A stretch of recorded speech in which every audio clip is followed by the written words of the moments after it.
restart there by Andrew Dillon to Musonga Abdallah, and it's retrieved there by Homeboys. Mohamed Omolo. Max Kangaru tries to go for the grabber kick, but it's retrieved there by Menengai Oilers, but the referee's arm was out for an advantage, and it's going to be a Homeboys ball. 22 minutes gone here on match day 15, the 30th day of March. As we come to the end of the month of March, it's Homeboys leading by 10 points to 3.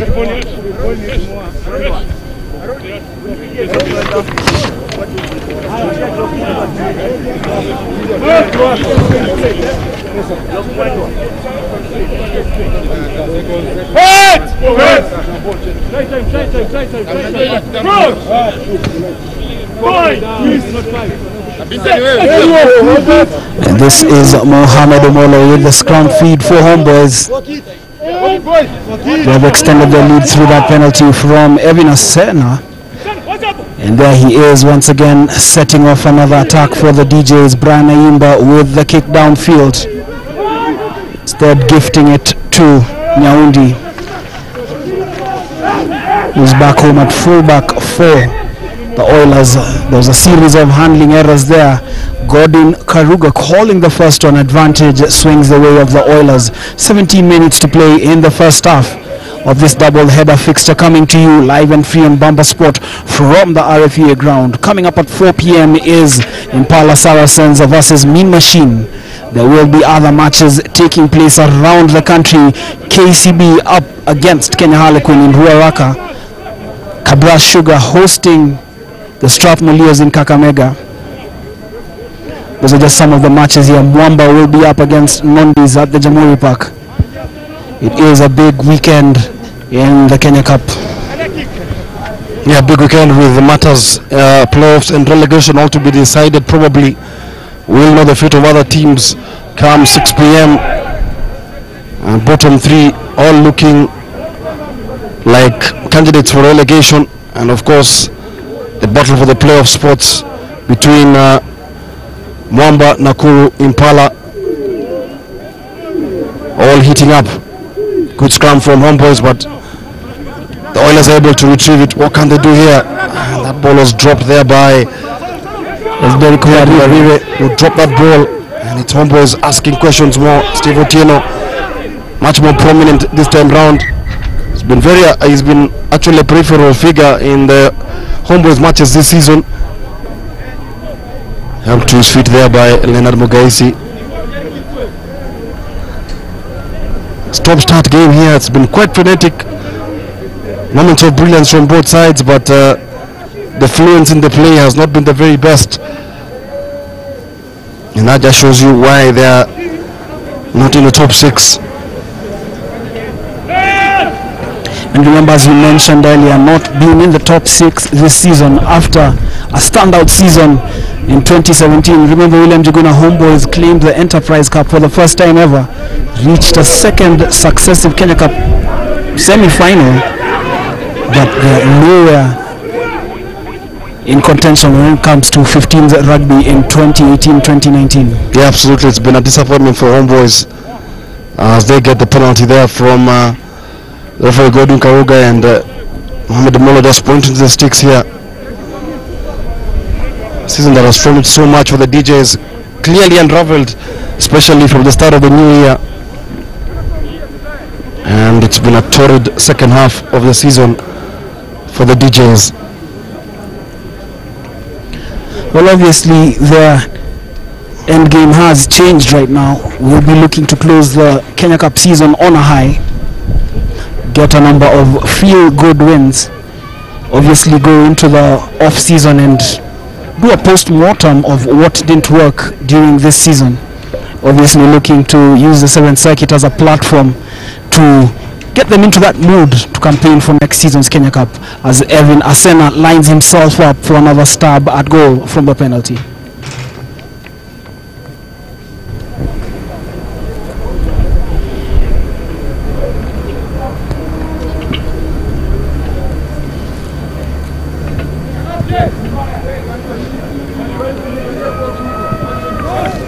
Penalty attempt is wide.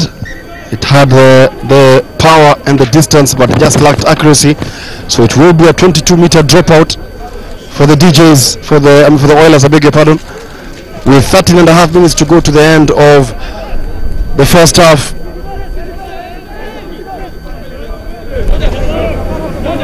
Abdallah Wesonga with the 22-meter dropout. That kick actually grazes the hand of Akenga, and it's going to be a line-out throw for the Oilers. Oilers were promoted from the championship last season alongside Mean Machine. I've had a very good season, claiming the Kenya Cup status for another year, and claiming the scalps of Harlequins and Nondis, and almost claiming the scalp of Impala at the Nakuru ASK showground in February, before losing that game by 24 points to 22. So Odero with the scrum put in for the Oilers, and good counter shove coming in from Homeboys, but Oilers are able to clear their lines here. Brian Aimba, this is the ball there, but it goes behind, and it's an error from Brian Aimba, and that ball is toe poked downfield, but Leonard Dongo is able to save the day there. Aimba with a costly error, didn't take his eye off the ball, but the ball just slipped and went behind, didn't retrieve it, and it was toe poked towards the in goal area by the Oilers, and Leonard Dongo was able to come to his rescue of his fullback there.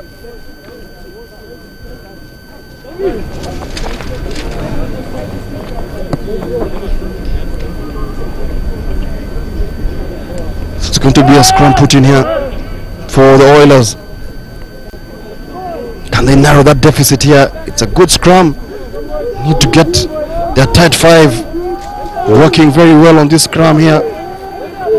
They're being pushed forward, but they're able to hold on to that ball. And the referee, Godwin Karuga, penalizes the DJs. So it's going to be a penalty for the visitors, Menengai Oilers here. Well, William Zuguna, just talking about the Oilers scrummaging, and it is an area that many teams who have faced them have taken note of. They have given lots of credit to the Oilers for being very competitive, very efficient when it comes to their scrummaging technique. And you could see them cause problems there for the DJs as you just get a confirmation of the scores with about 10 minutes to play in the first half here at the RFA ground. It is Homeboys in the yellow leading the Menengai Oilers in the royal blue by 10 points to 3.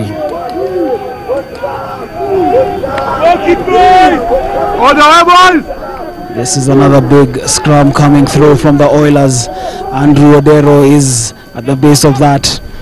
They spread that ball out wide, looking to stretch the Homeboys defense. Odero just marshalling his troops as he looks to distribute it down that right channel. This is Harold Anuvate, hits the floor.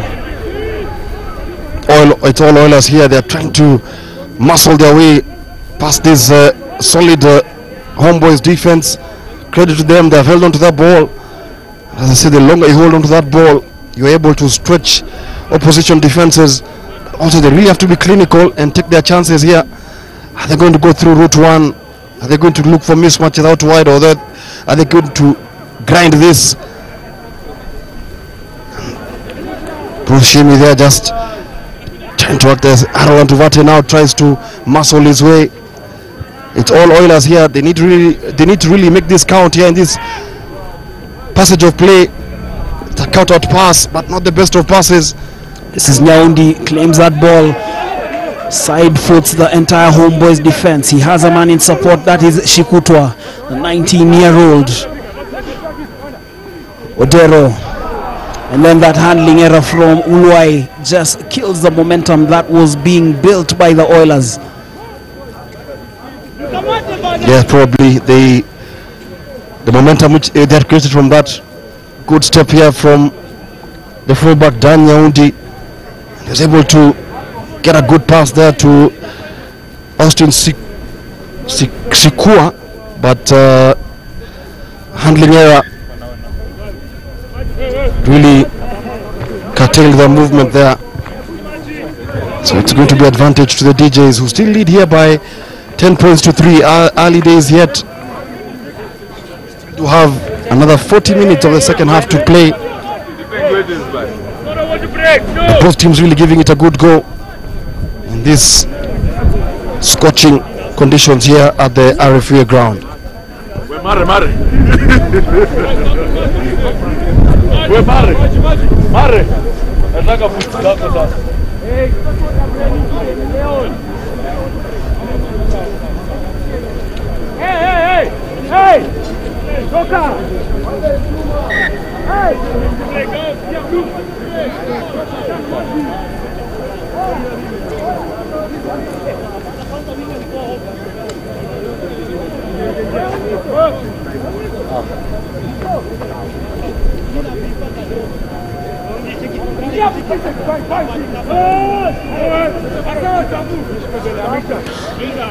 After that stop in play, it resumes with this scrum feed for Homeboys.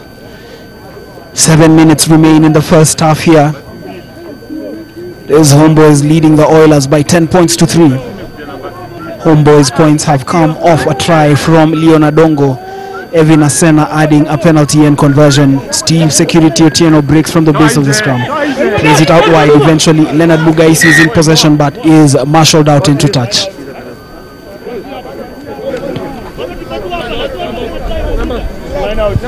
It's a game of stop-start on both sides. And Homeboys just failing to make possession count. Really, they're not able to do more than 3 or 4 phases of the ball. So it's really playing into the hands of Menengai Oilers as Hilary Malway takes this line out throw for the DJs, for the Oilers, who are playing from right to left, with Homeboys playing from left to right.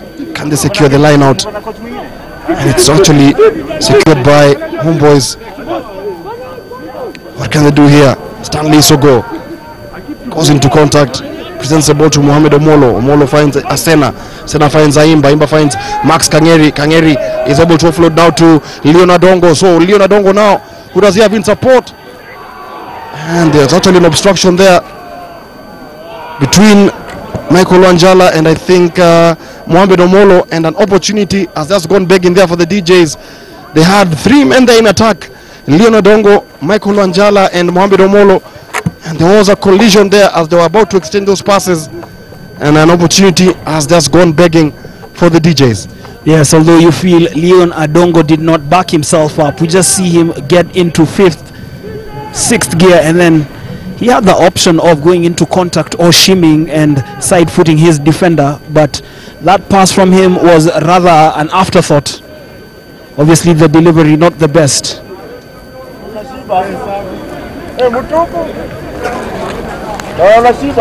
Malway with the line out throw. Is it one there? It's one, but a bit messy from the Oilers at line out time. That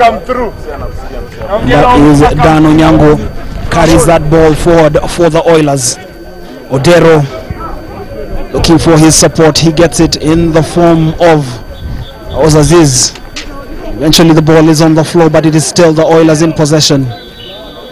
Much bubbling into life in bits and pieces though.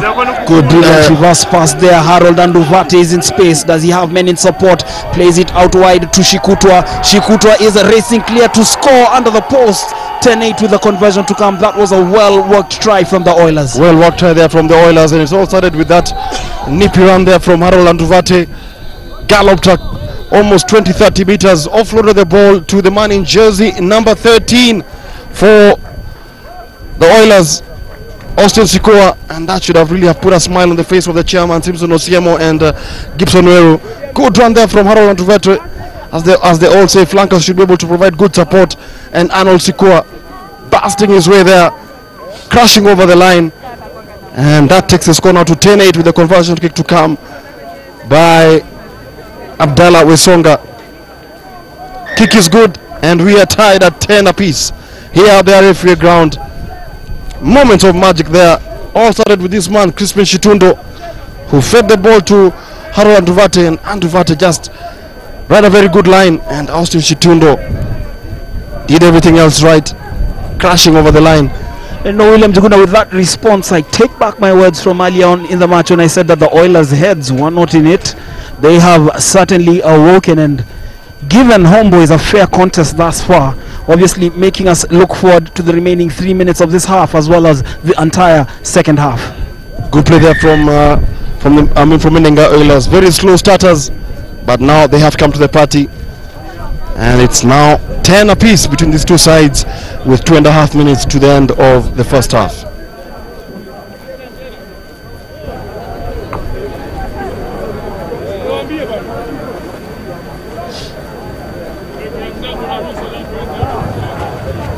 It is all square heading into the final 2 minutes of the match. Remember, coming up at 4 p.m. is Mean Machine against Impala Saracens. Evin Asena just waiting the final clearance from Godwin Karuga before restarting this match. Karuga seems to be concerned with an issue on the sidelines and doesn't look like a happy man. That you can tell, William, from his facial expression.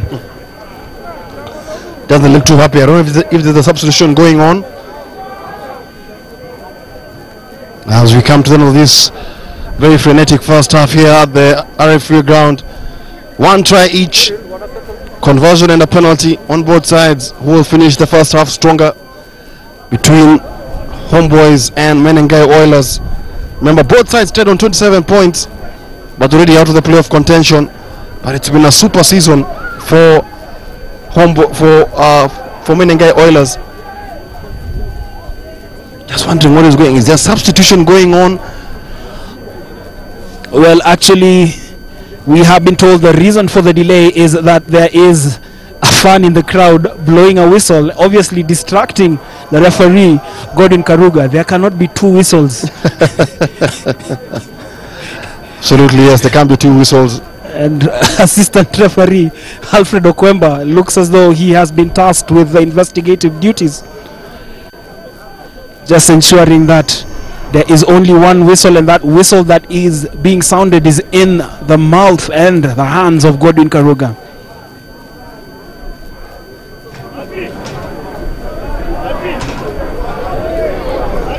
Very interesting scenarios here. I've never seen this in a rugby game. We normally attend whistles with football matches, not with rugby matches. You can't have two whistles at the same time.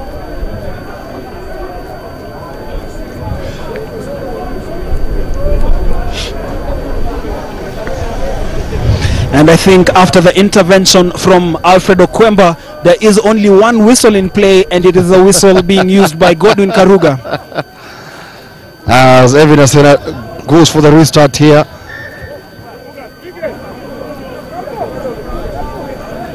Remember, it was 2.5 minutes to go to the end of the first half, so I think we shall go on an extended period here. As Homeboys get the game restarted. That was a very good kick coming in from Menengai Oilers. The ball punted downfield as the team's just going through their motions towards the close of the first half here. It is 10 apiece. Homeboys going ahead through that converted try from Leon Adongo. Evin Asena adding the conversion and a penalty, while Shikutwa with the try for Oilers. This coming alongside a penalty and conversion from Wesonga. The Oilers with that kick behind the Homeboys defense. Is it going to trouble Brian Ayimba? No, he is calm as it goes into the in-goal area. And Homeboys will brace themselves for the 22-meter dropout. Obviously not to be taken by Leonard Mugaisi.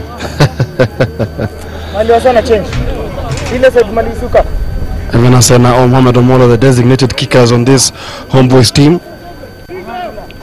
It's been a very frenetic first half. Both teams are tied at 10 apiece here. As Asena goes for the restart. Just looks to cause some problems for the Oilers players, but eventually fielding it. This is hard running from Dan Onyango. He has men in support, but Michael Wanjala was back home to clean it up for the DJs using all of his pace and experience. Kenya Sevens international, who had a stint at the Strathmore Leos before joining Homeboys. That is Okidia. He has been rather quiet in this match. Does well to keep it alive for the DJs. Polycarp Odhiambo, one of the experienced players on the Homeboys side. Osmugaisi. And attacking the space there is Shihemi. Homeboys surging forward, looking to close this first half with a flurry. But they're not going to do so as Dan Nyaundi dispossesses Michael Wanjala of the ball.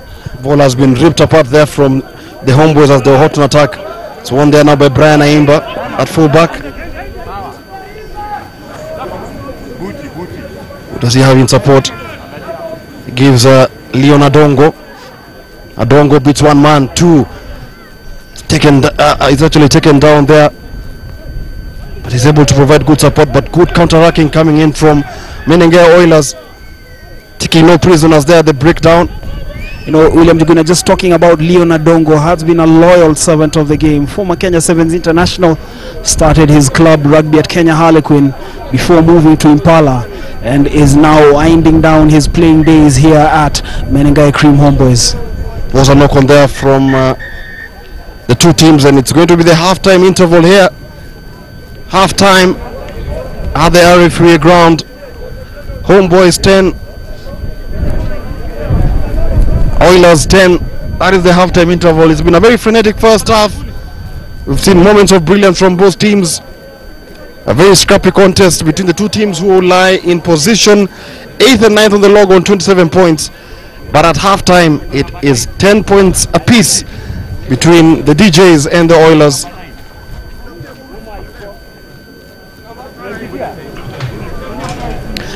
Any moment now, we will go into the highlights of the first half. This was Homeboys getting things going. That was the moment Leon Adongo raced clear to score the game's opening points. Derek Kioga had no chance against the experienced former Kenya Sevens international. And that was the penalty from Wesonga to bring Oilers to within 2 points of the DJs. This was a handling error from Brian Aimba. Caused a lot of problems, but Leon Adongo was back home, summoning all of his experience and pace as well to ease that touchy moment for the DJs. This was a jinking run from Nyaundi. Shikuta, the try scorer, has been a busy body for the Oilers. And this was Leon Adongo once again jinking past as Homeboys lost that attacking opportunity. And then came this moment, and there's some hard running there from Harold Anduvate, eventually offloading to Shikuta, who scored the try. Well, those are the highlights from the first half. We will be joining you on the other side for the second half. See you then.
Magnificent athlete, Radisha wins.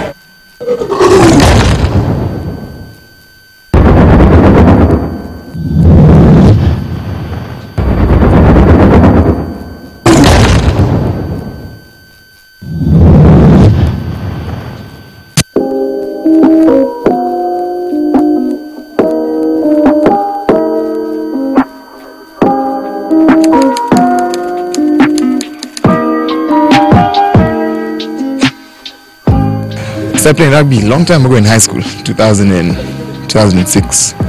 So I started playing St. Mary's, then eventually when I finished high school I came to Queens.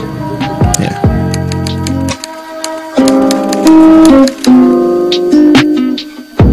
So the high school I went to, rugby was quite a big sport, and yeah, so just that and like having to play in the top sport in the school. So I used to play soccer, but soccer wasn't a big sport in Saint, so I shifted to rugby.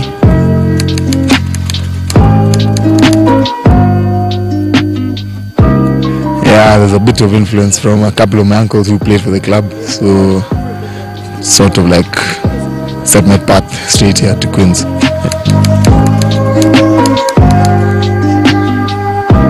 I don't know, to me I think there's a sort of prestige playing for Queens.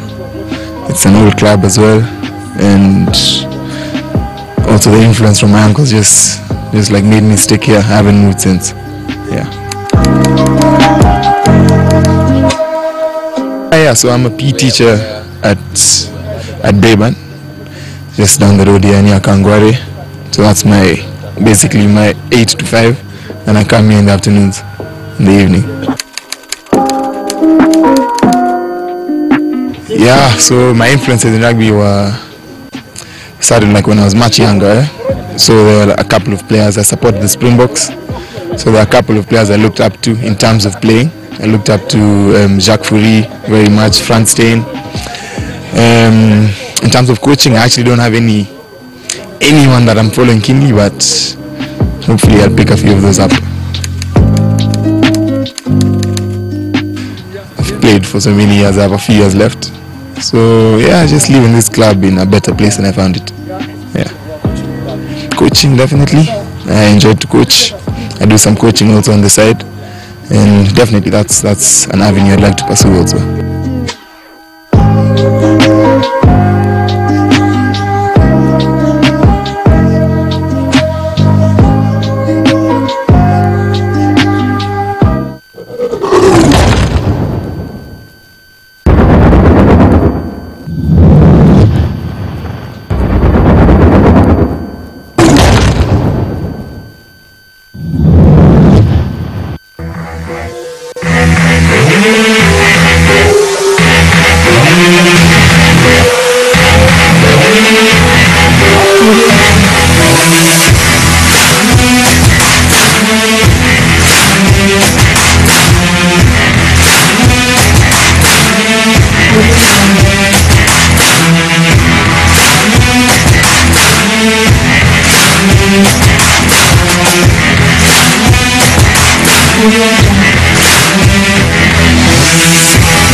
Welcome back to the second half of match day 15, live commentary from the Free Ground.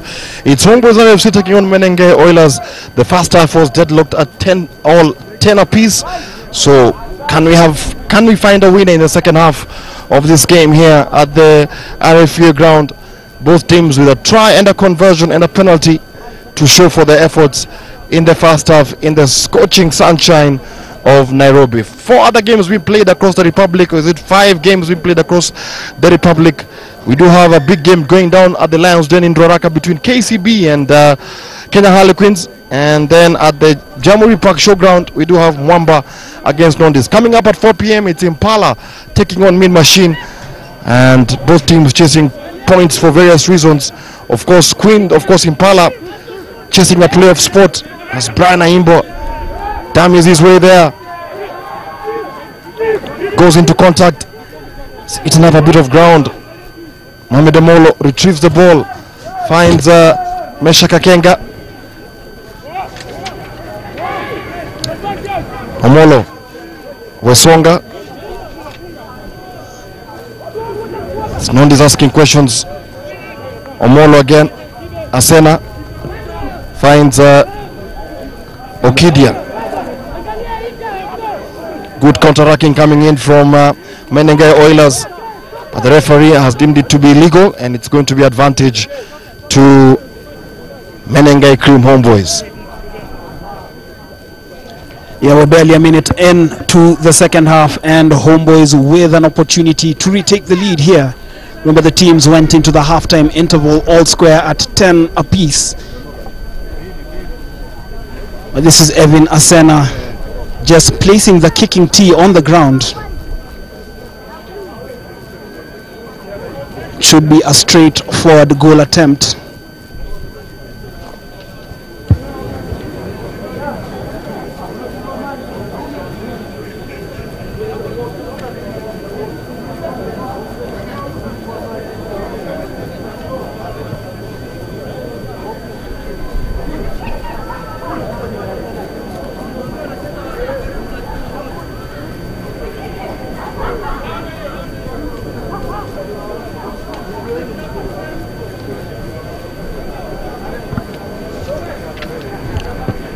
And the kick from Evan Asena is unsuccessful. The scores remain tied at 10 apiece, 2 minutes into the second half.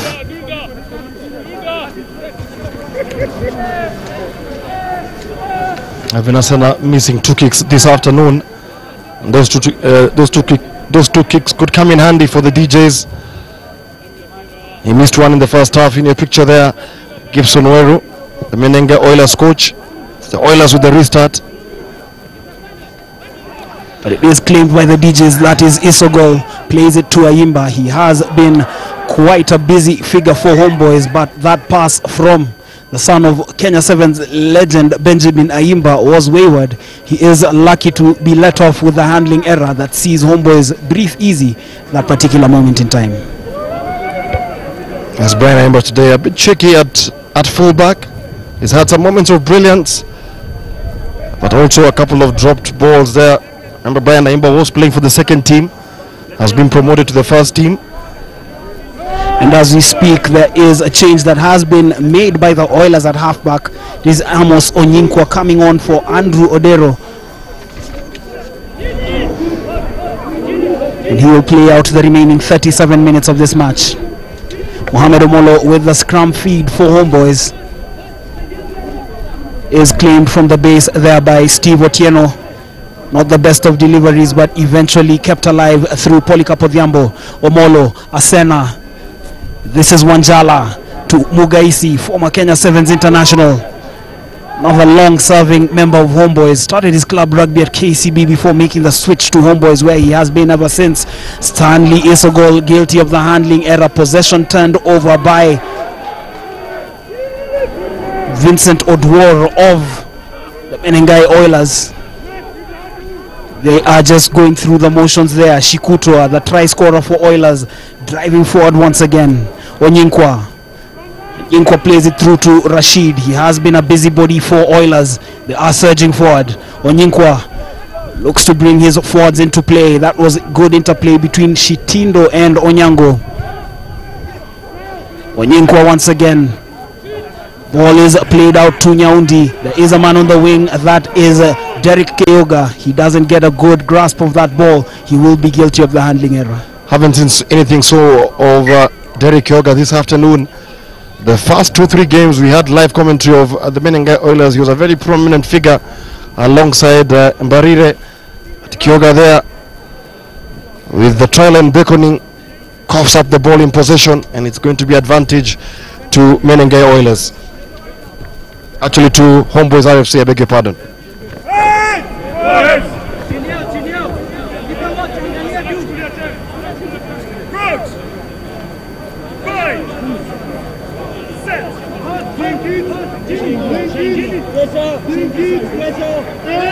That is the scrum feed from Mohamed Omolo. Just wonder, William, whether this stalemate will be broken in the second half. It will be broken. This is Leon Adongo desperately cleaning up that error that had been committed by Homeboys as the Oilers continue to put them under the cosh. This is a desperate defense coming through. Was Isogol just looking for an opportunity to distribute the ball out wide, but was unable to, as the Oilers continue to pile the pressure on Homeboys. Very sloppy play, very poor ball handling from the DJs. And Lina Mogaisi, can he clear his lines? He doesn't clear his lines there, and it's won there by Mbarire. Actually not Mbarire, but Keoga. Derek Keoga there. This is Onyinkwa with the distribution out wide. This is Mulwai. Mulwai goes into contact. He has numbers arriving. Yes, they do. Onyinkwa looking for clean ball. He gets it. Looks to play it short, but referee Godwin Karuga calls out Oilers for yet another infringement. I think must have been a handling error there. Or he goes to consult with his referee, with his assistant referee, Alfred Okwemba.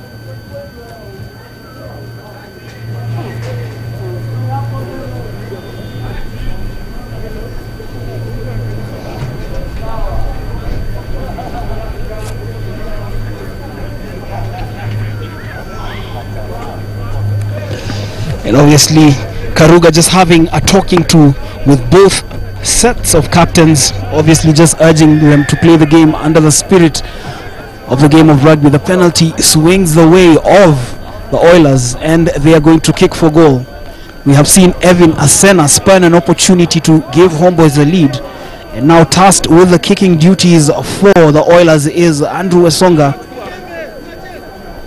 Well, actually, the kicking duties have now shifted to Shikutwa, the try scorer.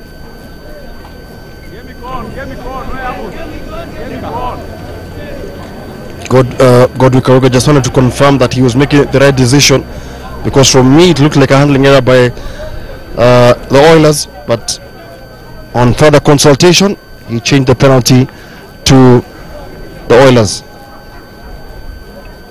It was actually meant to be a Homeboys ball, but he changed his decision to Shikutwa. And this is a big kick for the 19-year-old.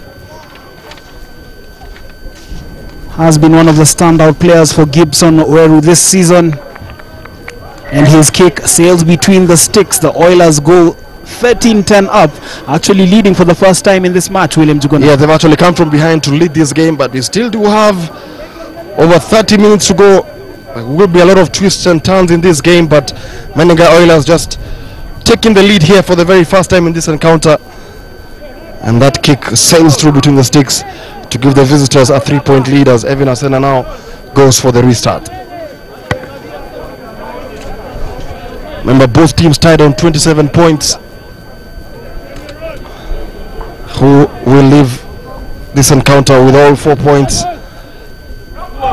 That's a big kick from Evin Asena, but it's just deep into Oilers territory, and that was a surging run from Mulwai. Excites the crowd here that is building up at the RFUA ground. This is Onyinkwa. Wesonga with another kick downfield. Frank Ndong there, we can see him taking notes as Impala Saracens brace for their 4 p.m. kickoff against Mean Machine. Brian Naimba, son of former Impala legend Benjamin Naimba, just keeps play alive for Homeboys. Leonard Mugaisi with the forward movement for the DJs. Presents the ball. That is Max Kangeri through to Wesonga. Evin Asena at scrum half. Mohamed Omolo. This is Stanley Isogol, finds himself in a spot of bother. Elects to go into contact. Was 50-50 but kept alive there. Meshap Akanga cleans it up for the DJs. Leon Adongo, the latest man at scrum half, as Homeboys continue to go through the motions. Now in the third phase of play. 9 minutes played in the second half. Evin Asena with the show and go. Eventually the ball is kept alive by Polycarp Odhiambo. Maxwell Kangeri with the reverse pass to Leonard Mugaisi, but it fails to reach its intended recipient.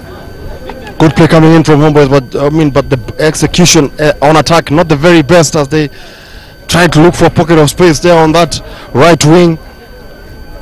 Max Kangeri doing all the hard running straight in the line, but that offload pass just didn't get to the right man. That was Leonard Mugaisi. Won there by Malwenyi, and that ball had gone out, so it's going to be a line out throw for the DJs.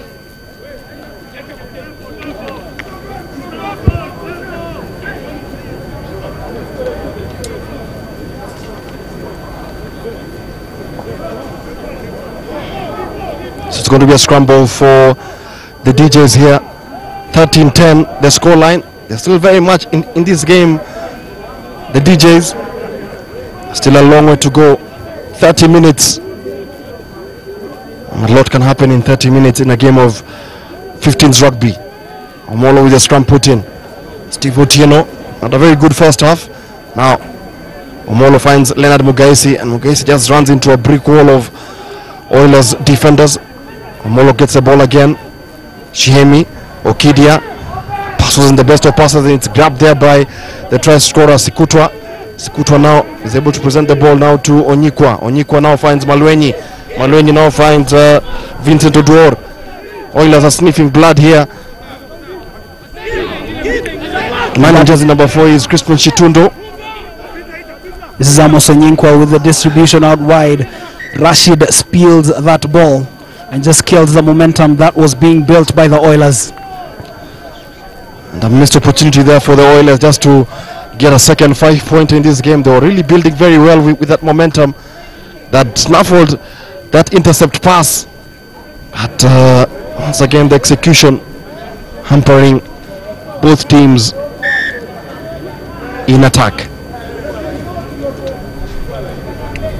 Just catch a glimpse there of Steve Otieno, obviously just taking in the sun that is overhead here at the RFUA ground. There is a man down on the floor for Homeboys. Looks like Polycarp Odhiambo, just receiving attention from the medical team led by Samu Cheng, as referee Godwin Karuga and his assistant Alfred Okwemba just engaged in a bit of conversation as Polycarp Odhiambo receives attention.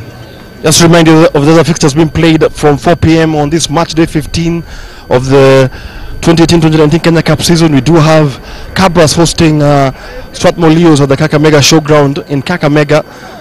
Black Blood hosting Nakuru, and the champions and holders KCB in a tough matchup against Kenya Harlequins at the Lions Den in Ruaraka. And just 30-40 meters from where we are, or 2 kilometers from where we are, at the Jamhuri Park Showground, Mwamba facing Nondis in a winner-take-all. Remember, the winner of that game probably advances to the Kenya Cup playoffs, and the loser probably drops out of the playoff positions. And William Juguna, news that has been received some moments today is that Kenya Harlequin are mourning the loss of former Mean Machine Stanchat, Kenya Harlequin and Kenya Simbas International Kalistas Mutambi, who passed away this morning. And I am reliably informed that there will be a minute of silence before the 4 p.m. kickoffs at this match here between Impala and Mean Machine, as well as the Queens match against KCB at the KCB Sports Club in Ruaraka. May his soul rest in eternal peace. I remember watching Kalistas Mutambi playing for the Kenya 15s team, I think in the 1993 Rugby World Cup qualifiers. He was part of that team alongside former chairman Mwangi Modhe, alongside the likes of Manuel Okoth. And he was a stalwart for Kenya Harlequin and the Kenya team. He was a hooker, was part of that front row for the Kenya team. May his soul rest in peace.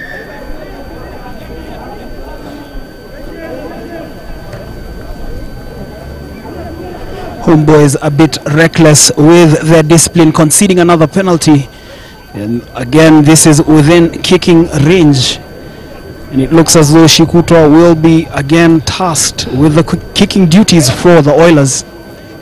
But they've gone ahead 13-10 through his penalty early in the second half, and this is another opportunity to get another 3 and just begin to break away from the DJs. Yes, it's called building scoreboard pressure, especially when the tries are not coming in. When you get those penalties, get them over, and it just builds scoreboard pressure, and it puts now pressure on the DJs, especially if this goes in. It's a 6-point lead for the Oilers, and we still do have 25 minutes to go. But the Oilers playing in the right areas of the pitch and really taking in the opportunities. Question is, can they take this penalty? The try scorer Sikutwa with the penalty kick for the Oilers.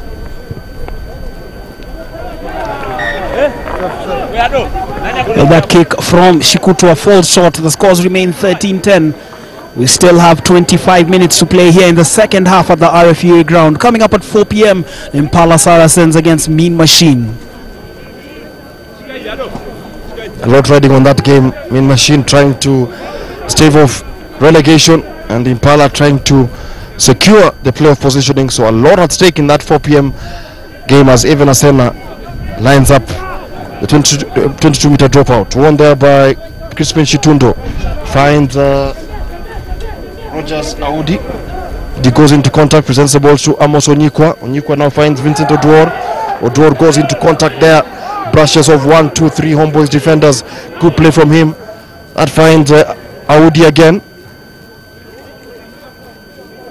And it's all Menengai Oilers in this spell here. They've dominated this spell for the last 10 minutes. That was Odhiambo just surging forward as he catch a glimpse of the crowd that continues to build up here at the RFUA ground, waiting for the 4 p.m. kickoff between Impala and Mean Machine. Roger Zaudi surges forward. The pass is well delivered despite the tackle from Max Kangeri. Talk about keeping play alive from the Oilers. And Godwin Karuga awarding the penalty as the Oilers player remains on the floor. We will confirm who it is in a moment. But from our initial view, I think Max Kangeri did everything, committed himself to the tackle, probably just went in hard on. Well, we still can't tell who it was. It was Andrew Wesonga, the fly half. Just a bit winded after that big hit from Max Kangeri.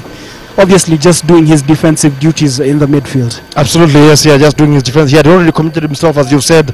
So I don't think there was any malice intended.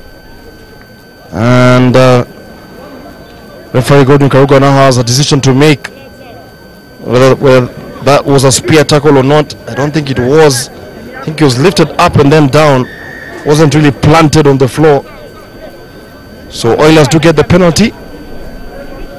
And Amos Austin Sikutwa now will get a second bite of the cherry. He missed a penalty 2-3 minutes ago. And can he get this penalty right to give Menengai Oilers a buffer of 6 points as we enter into the final 20 minutes of this encounter here at the RFA ground.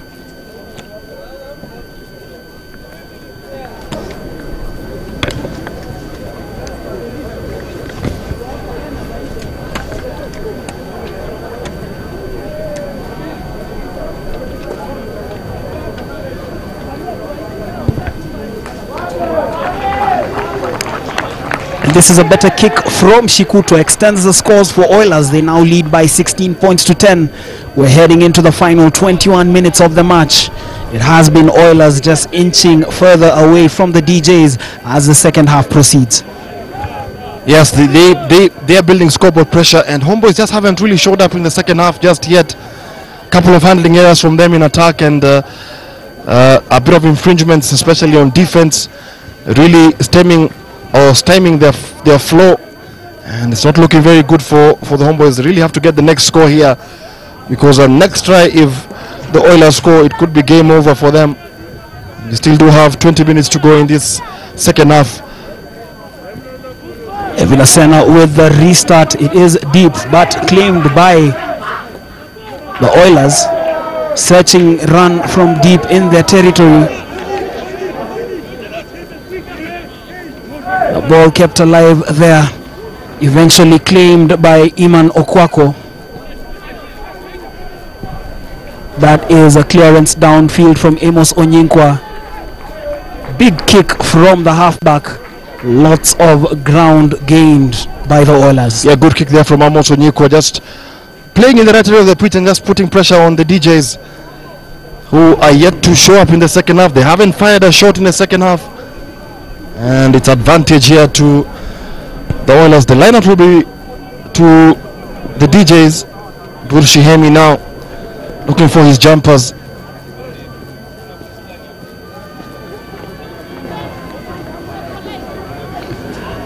And once again, that lineup throw wasn't the very best from the DJs, but the referee, I think, will actually call for a scrum. Well, William Juguna, the line out is just one area of the set piece that we have seen teams struggle with throughout this season in the Kenya Cup, and probably even more endemic when it comes to the national stage, because I think you are what you play. Yes, yeah, I mean, we've seen so many errors, especially at line out from almost everyone in the Kenya Cup, probably with the exception of KCB, Cabras and Harlequins, whose line out expertise is very good. And quite interesting that you mentioned those three teams, because they are the top three teams on the league standings as we speak. Oilers now, that ball was dropped there by Sikutwa, the referee. Well, Max Kangeri is really making a nuisance of himself for Homeboys on defense, committing himself in the tackles, but still lack of discipline from the DJs, conceding yet another penalty. And if I was the Oilers, I'll probably go for the 3. Absolutely, yes, you'd go for the 3, but I thought that was a handling error from Sikutwa in midfield, and as you said, Max Kangeri, no nonsense in defense, shot out of that defensive line very well, and was able to put his tackle there on his opposite number, Shikutwa, and it is actually a handling error on the side of Oilers, and Homeboys ball, which Omolo feeds that ball to the scrum. It's again another handling error. Brian Aimba, can he clean it up there? Well, he does well to go into contact. The ball is presented. Leonard Mugaisi is at scrum half. He has a man coming in support. It is Kenya 7's international Charles Omondi. Leonard Mugaisi once again, is he going to attempt to run from deep? No, he isn't, because he goes into contact. Mohamed Omolo is looking for that ball. He gets it, plays it out wide. The DJs are still in a cul-de-sac. They need to navigate themselves out of this potentially tricky area for them. Playing in the wrong half, and possession swings the way of the Oilers, William Juguna. Absolutely. Could see what the Oilers were attempting. They wanted to rip the ball out of the Homeboys team there, and they did that, and that was possession coughed up by the DJs. They really haven't showed up in the second half. Probably an indication how the second half of the season has been. It's been very error-strewn, handling errors, wrong decisions taken, and as the score ticks over, it is the Oilers will be very happy if things remain the way the same, because they will leapfrog the DJs into 7th spot on the log on 31 points. But we still do have 17 and a half minutes to go in this game. Well, we just got a glimpse there of Max Kangeri committing himself on the tackle. This was that moment the ball went. There was a handling error. You could see Oilers applauding the defensive work that they've put in, forcing the turnover, and will look to build from this. They've scored 2 penalties to go 16-10 up, and with about 16 minutes to play, have everything in their favor. Not forgetting that Homeboys have also had a very long injury list, but still it's no excuse for them to be playing like this afternoon. This is Amos Onyinkwa setting off another attack. That was a brilliant change of direction from Iman Okwako. Hard running from the Oilers as they enter the Homeboys 22. Roger Zaudi also on as a second half substitute. Back on the field of play is Andrew Odero. Probably points to the fact that Amos Onyinkwa was either a blood bin replacement or is out in the blood bin. This is Derek Mbarire, plays the ball to Dan Nyaundi, scores the try. But Godwin Karuga is in consultation with his assistant referee. Try has been disallowed. Nyaundi thought he had crossed the whitewash. You can see Godwin Karuga's body language with his 2 arms. He said that try has been disallowed. But you could see the hard work from Mbarire. Nyaundi with the hard running there. The lunge from Evan Asena. And there you could see Nyaundi did have a foot into touch, yes. But I did see Godwin Karuga raise his hand up as if to hand the Oilers a penalty advantage. Yes, he actually handed the Oilers a penalty advantage. So the try won't stand, but it's going to be advantage to the Oilers. Question is, do they go to the corner or do they go for the 3 points? The sensible thing to do would be to go for the 3 points for the Oilers, who, remember, have already claimed the scalp of Nondis and Queens and almost claimed the scalp of Impala sometime in the month of January. Shitindo has been reliable with his right boot since taking over the kicking duties from Andrew Wesonga. Well, actually Shikutwa, not Shitindo. He once again cuts a figure of concentration. Another well executed kick sails between the sticks, takes the scores to 19-10. 19-10 the scoreline. So scoreboard pressure ticking in now for the Oilers. They have a 9-point buffer, meaning that the DJs have to score 2 tries to take the lead. Substitution there. I can see Elfas Etemesi has come in for the DJs.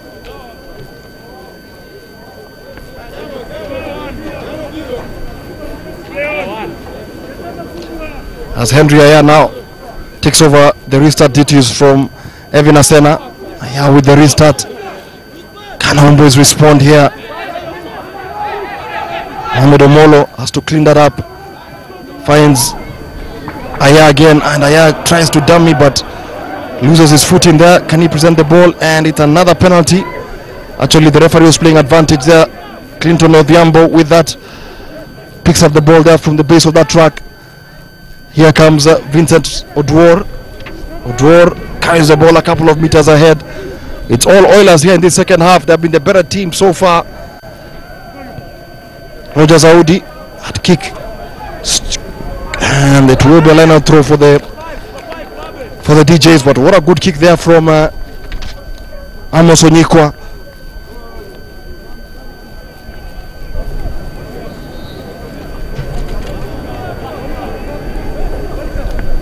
And it's won there by Polycarp Odhiambo. What can Homeboys build from here? Menengai Oilers, good defense from them. They are holding up the Homeboys maul, and the referee has called it back, and it's going to be advantage to the Oilers here, playing very smart, intelligent rugby, playing in the right area of the pitch, and with 11.5 minutes to go to the end of this game, you would fancy their chances of leaving this passage of play with some points. It's going to be a scramble to the Oilers.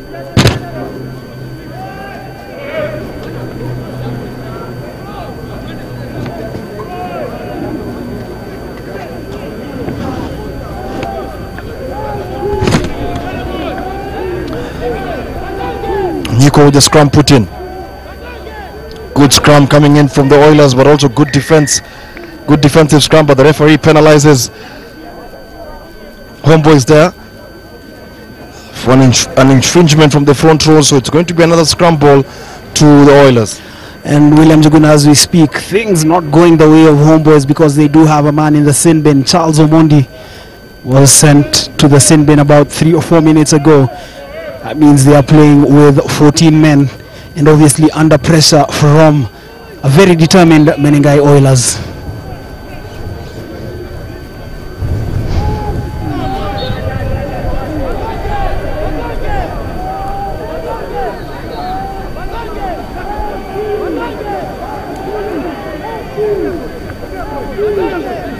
The Oilers here, scrum going a bit messy, but they're able to provide that ball here, and it's Kyoga, actually Mbarire. Kyoga again, Anduvate, such a bruiser here, and the referee's arm is out for an advantage here. Fabi, that's Clinton Odhiambo. All Oilers here, can they get try number 2 here to put this game out of reach for the DJs? They are certainly within striking range, inching ever so close to scoring a second try and obviously claiming another scalp in what is proving to be a very successful season, their maiden season in the Kenya Cup. They are definitely going to survive. That is Mulwai just surging forward a meter or so. The try line is close. The try has been scored. We will confirm the try scorer in a moment. It is Vincent Mwikali, Kilori Mindo and Ben Kamau, 2 members of the Oilers technical bench, celebrating, and you can see the swag in the step there from Vincent Mwikali, just barging his way over the try line for second try for the Oilers. Current scores 24-10, 9 minutes to play here at the RFUA ground, William Njuguna. It's actually game over for me here. Menengai, Oilers taking their chances, and that big man, Vincent Mwikali, going over the whitewash to put Oilers, to give Oilers the second try of the afternoon, and that leaves the DJs with a 14-point haul with 8.5 minutes to go to the end of this encounter. As Crispin, this is Shikutwa, tasked with the kicking duties for the Oilers, has been reliable since taking over from Andrew Wesonga. Another big kick from the outside center, sails between the sticks. 26-10 with 8 minutes to play. William Njuguna, you rightly, probably game over for Homeboys. What a way to look to close out your season. Absolutely. A season in which you were touted as title contenders, but closing it with a whimper. Competitive first half from the DJs, but second half I think heads have just dropped and have not been played in the right areas of the pitch. A lot of handling errors and penalties also that have given away, and surely this season is proving to be very difficult for the DJs as Henry Aya takes the restart, and that ball actually does go out of play, and it will be a line out throw for probably the Oilers.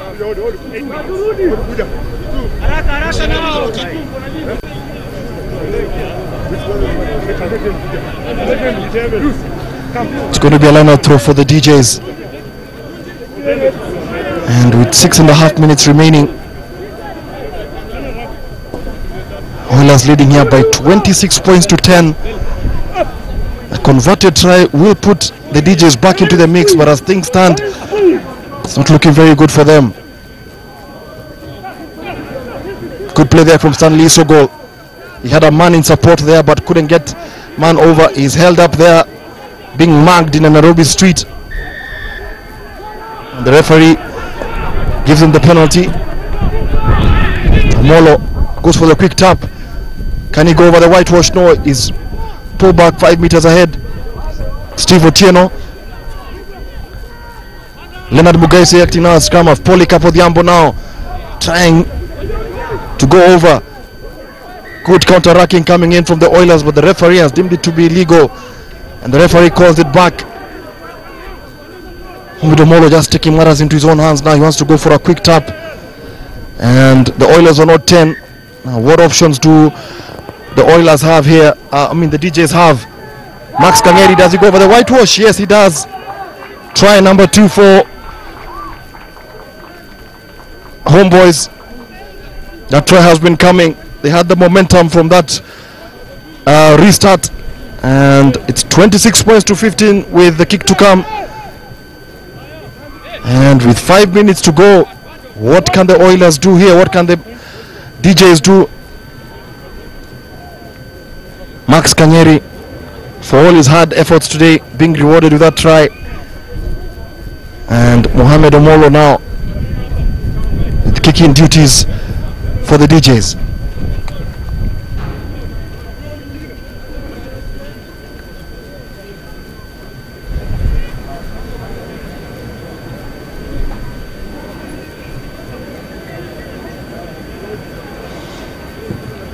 Omolo's kick is over. That takes the score now to 26 points to 17. And with 5.5 minutes to go, it could be game on. Homeboys need to score a converted try to come within 2 points of the Oilers. But so far, both teams have scored 2 tries each. It's the kicking of the Oilers that has made the difference.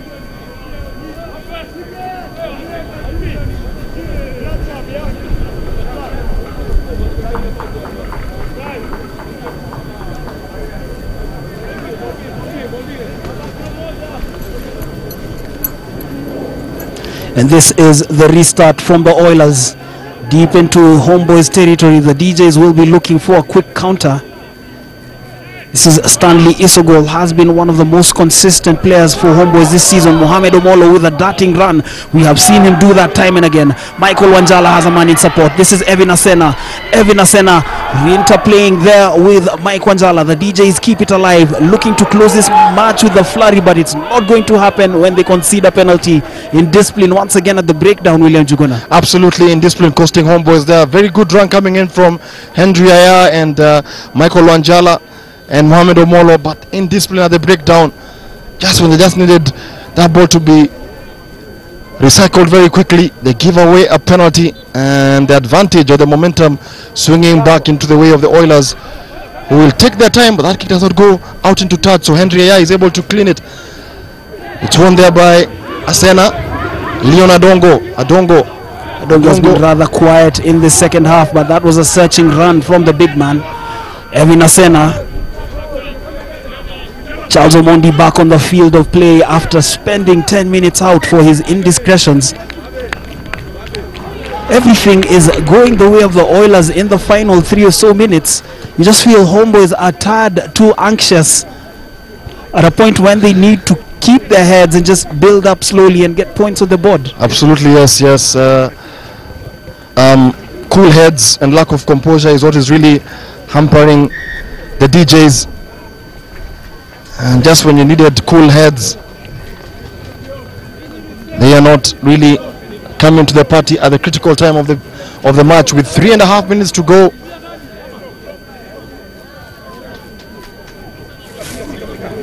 A converted try will really help the DJs get a losing bonus point, but it really won't arrest the form that they have been.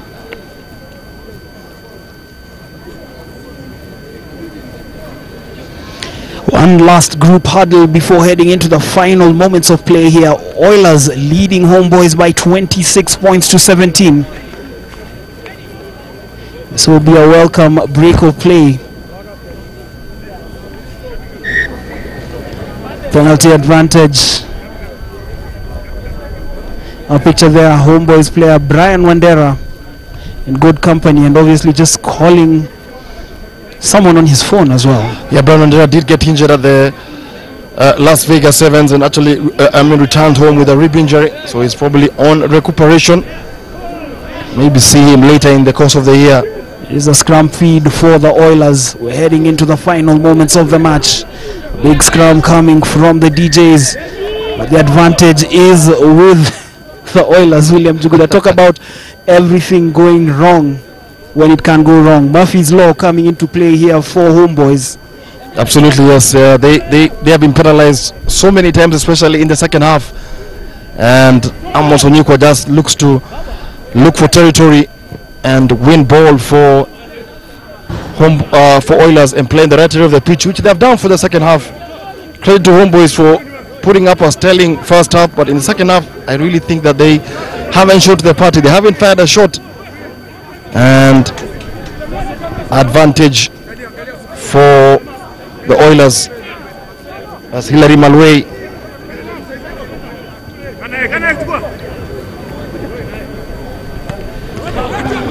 was actually won by the DJs. Poor line out throw there from Homeboys from Oilers. And that was Charles Omondi with a big run from deep in his half. Mohamed Omolo brings in Max Kanyeri.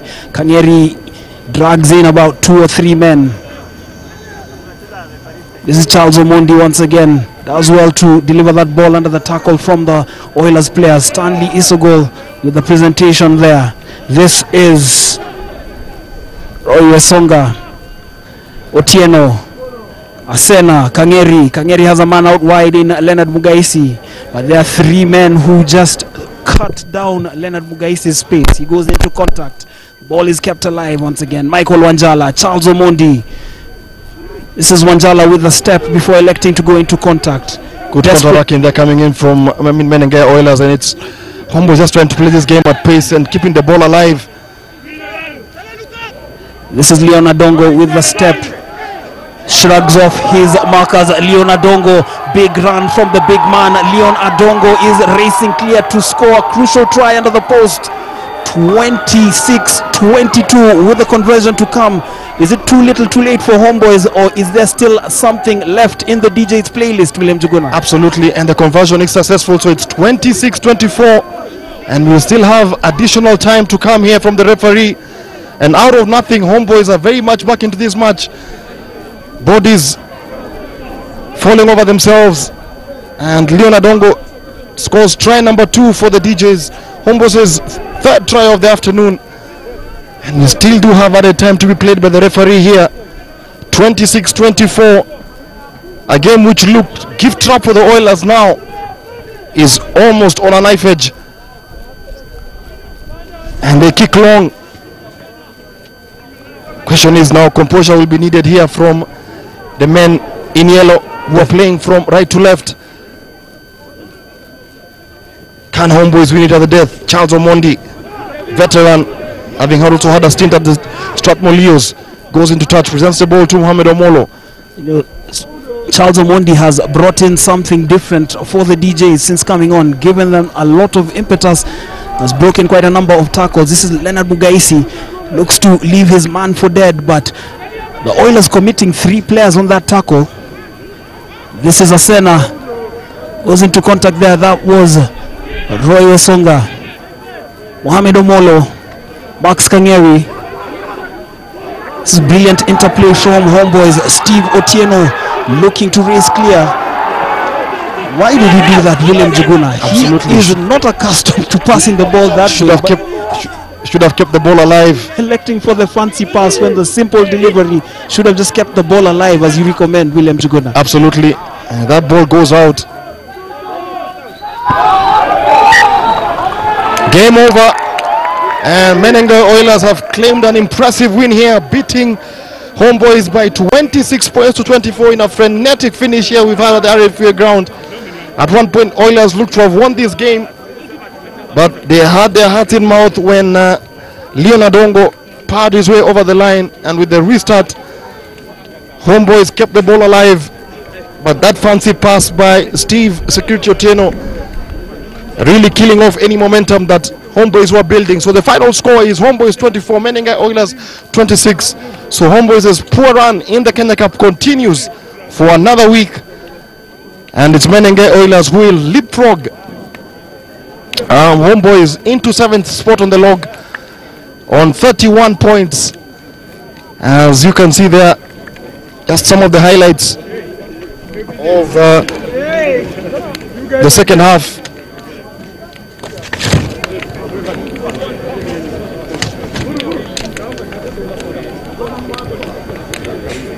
And it was Menengai Oilers who are building scoreboard pressure. Menengai Oilers who are building scoreboard pressure for the better part of the second half, leading 19-10 after the halftime interval was 10 each.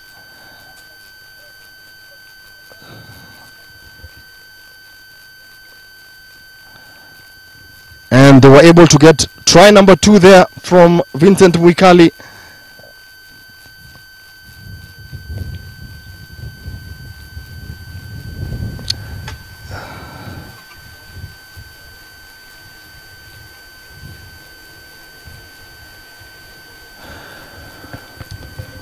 Max Kangeri scoring that try before Leonard Dongo left the Menengai Oilers defense gasping for thin air, and he was able to go over the whitewash. So that's the final score. Menengai Oilers beating Homeboys 26-24.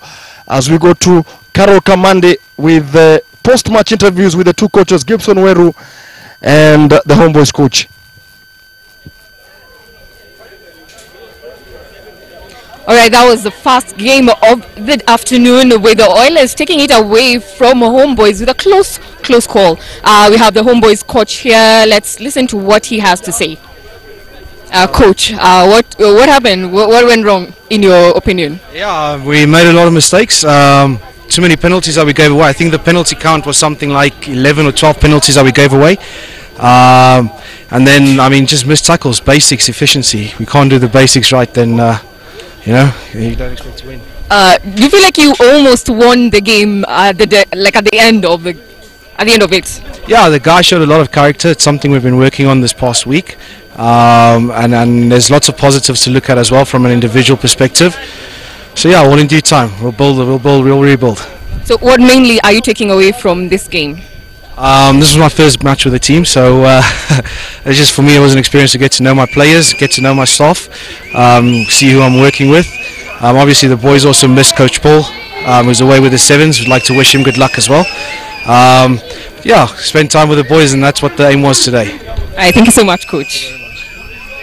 As well, let's have a listen to what the Oilers coach has to say. Coach, what went right today? I think we controlled possession most of the time. Our discipline was good, especially in the second half, and basically our attitude. The boys threw caution to the wind at times, and we played conservatively at times, and it paid off at the end. Now, Coach, did you feel like there was a bit of pressure just when the game was about to end?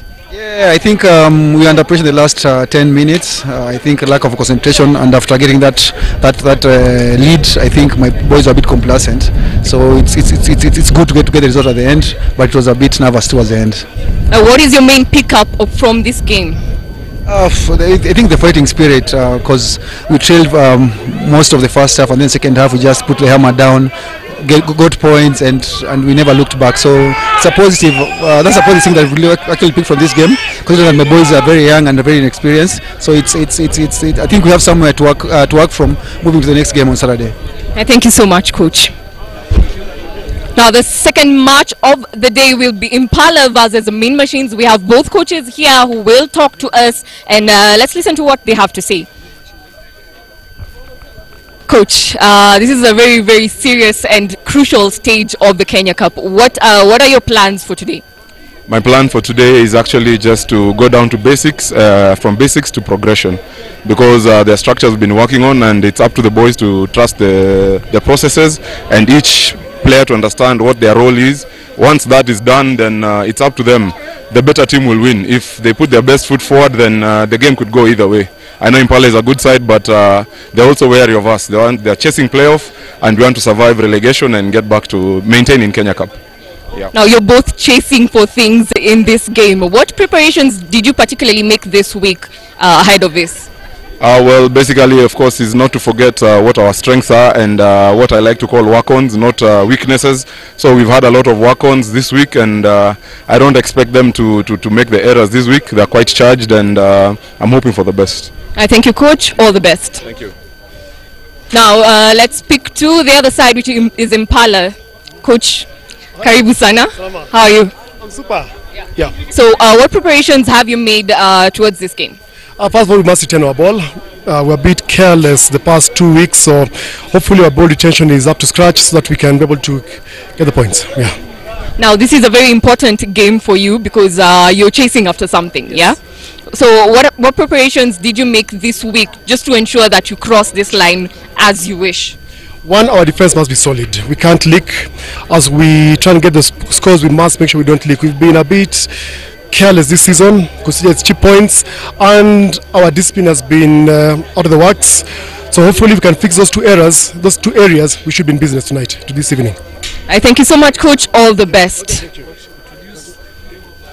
Yeah, so that's it, and our next game, which is starting in a few minutes, Impala versus Mean Machine. Stay tuned and have fun.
Hi, my name is Dylan Kerr, David Rudisha, Victor Onyama, and you're watching Bamba Sports. Bamba Sports.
Magnificent athlete. Radisha wins.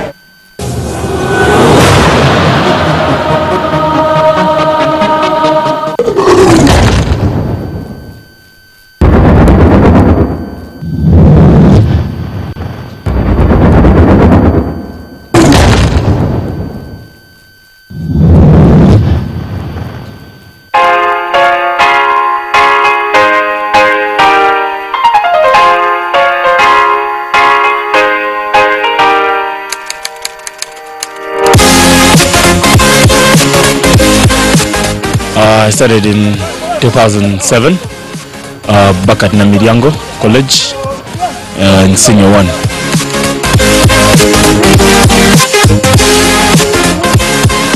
I actually started with basketball. Yeah, but unfortunately height wasn't the best of advantages that I had. But I kept on trying it out. Yeah, but at the end of it all, I found myself doing rugby because there was a lot of togetherness. That is one. The discipline was up to par, which was really nice. There was a bond that wasn't happening within schools where a senior 1, 2 or 3 could actually interact apart from if they're on pitch, whereby the class wouldn't actually matter at all. If you're playing rugby, they don't want to know which class you're in. It's just a sport.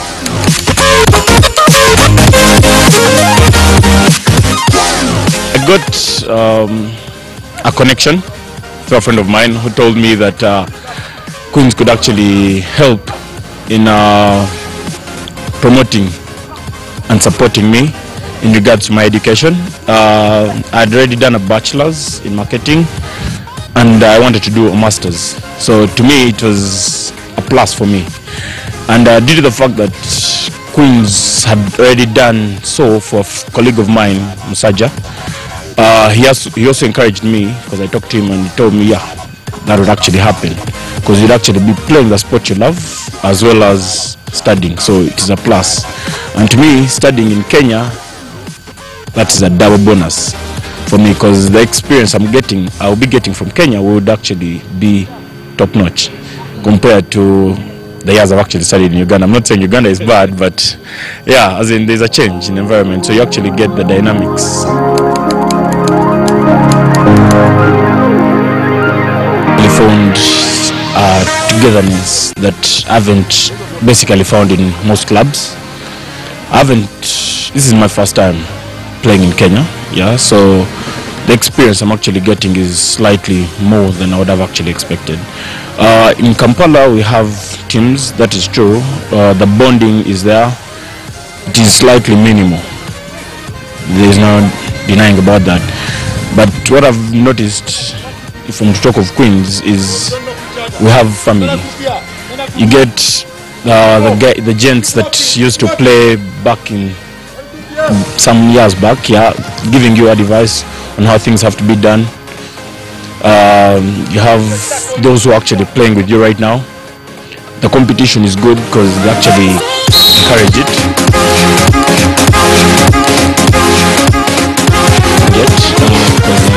supposed to be starting the Masters. I'm supposed to be starting in January. So I'm holding on to that, waiting to see, because I was supposed to start this year, yeah. But there was that issue with the school having riots and stuff, so it kinda got held back just a bit. But I'm hopeful that this coming year I'm actually starting. So right now all I'm doing is showing what I can do, yeah, because you know, it's hard to actually come from Uganda and just show what you can do. So it's really good when you're actually given the platform and you actually take your opportunities, because I actually got my call up because of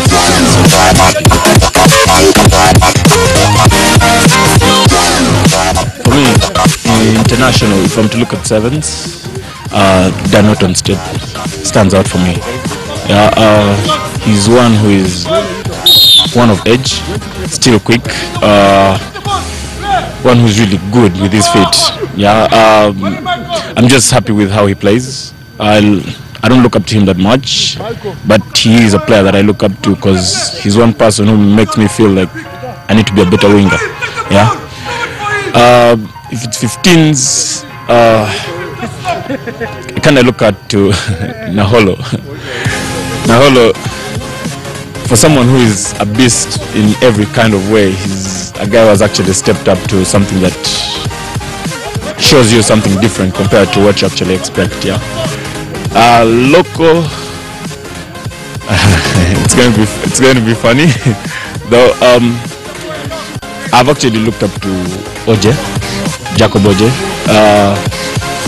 I've actually looked up to him for a while, you know, see what he does, and the fact that I'm in Kenya and knowing that I one day will play him sometimes creeps me out. But yeah, he's a guy I look up to, and I'm like, yeah, for some reason I'd like to also be like him, but at least be better than him in one way or another. Actually have, hopefully, if I can actually reduce those years, would actually start with winning Kenya Cup, because that would be a dream come true. Yeah, coming to Kenya to win Kenya Cup with Queens. Yeah, having gotten my masters, or even going farther than that. Yeah, started a family. Yeah, and be a professional marketeer.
Good afternoon, ladies and gentlemen, and we are back for the second part of the double header coming to you from the RFUA ground. It is a match between Impala Saracens and Mean Machine.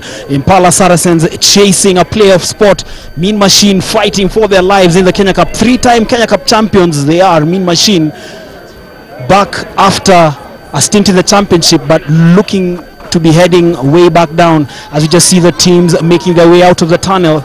The Impala Saracens in their red and white strip, Mean Machine in the blue and black strip.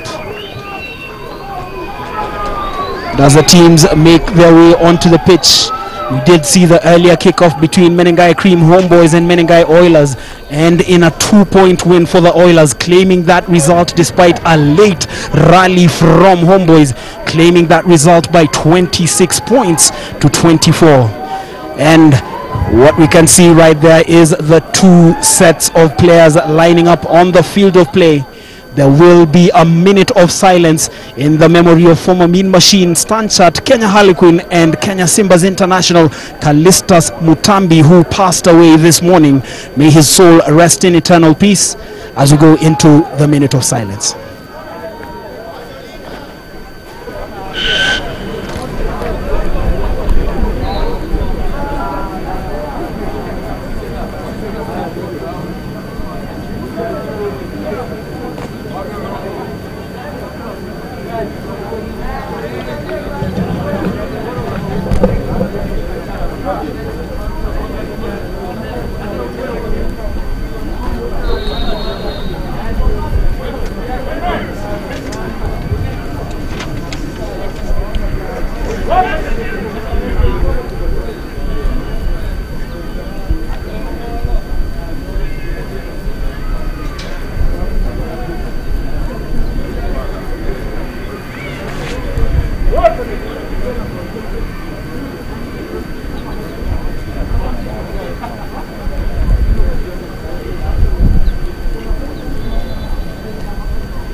That minute of silence was in memory of former Kenya international Callistus Mutambi. William Juguna, this was a man who played for Kenya at the 1993 World Cup qualifiers at this very ground, alongside the likes of former KRU chairman Mwangi Muthee.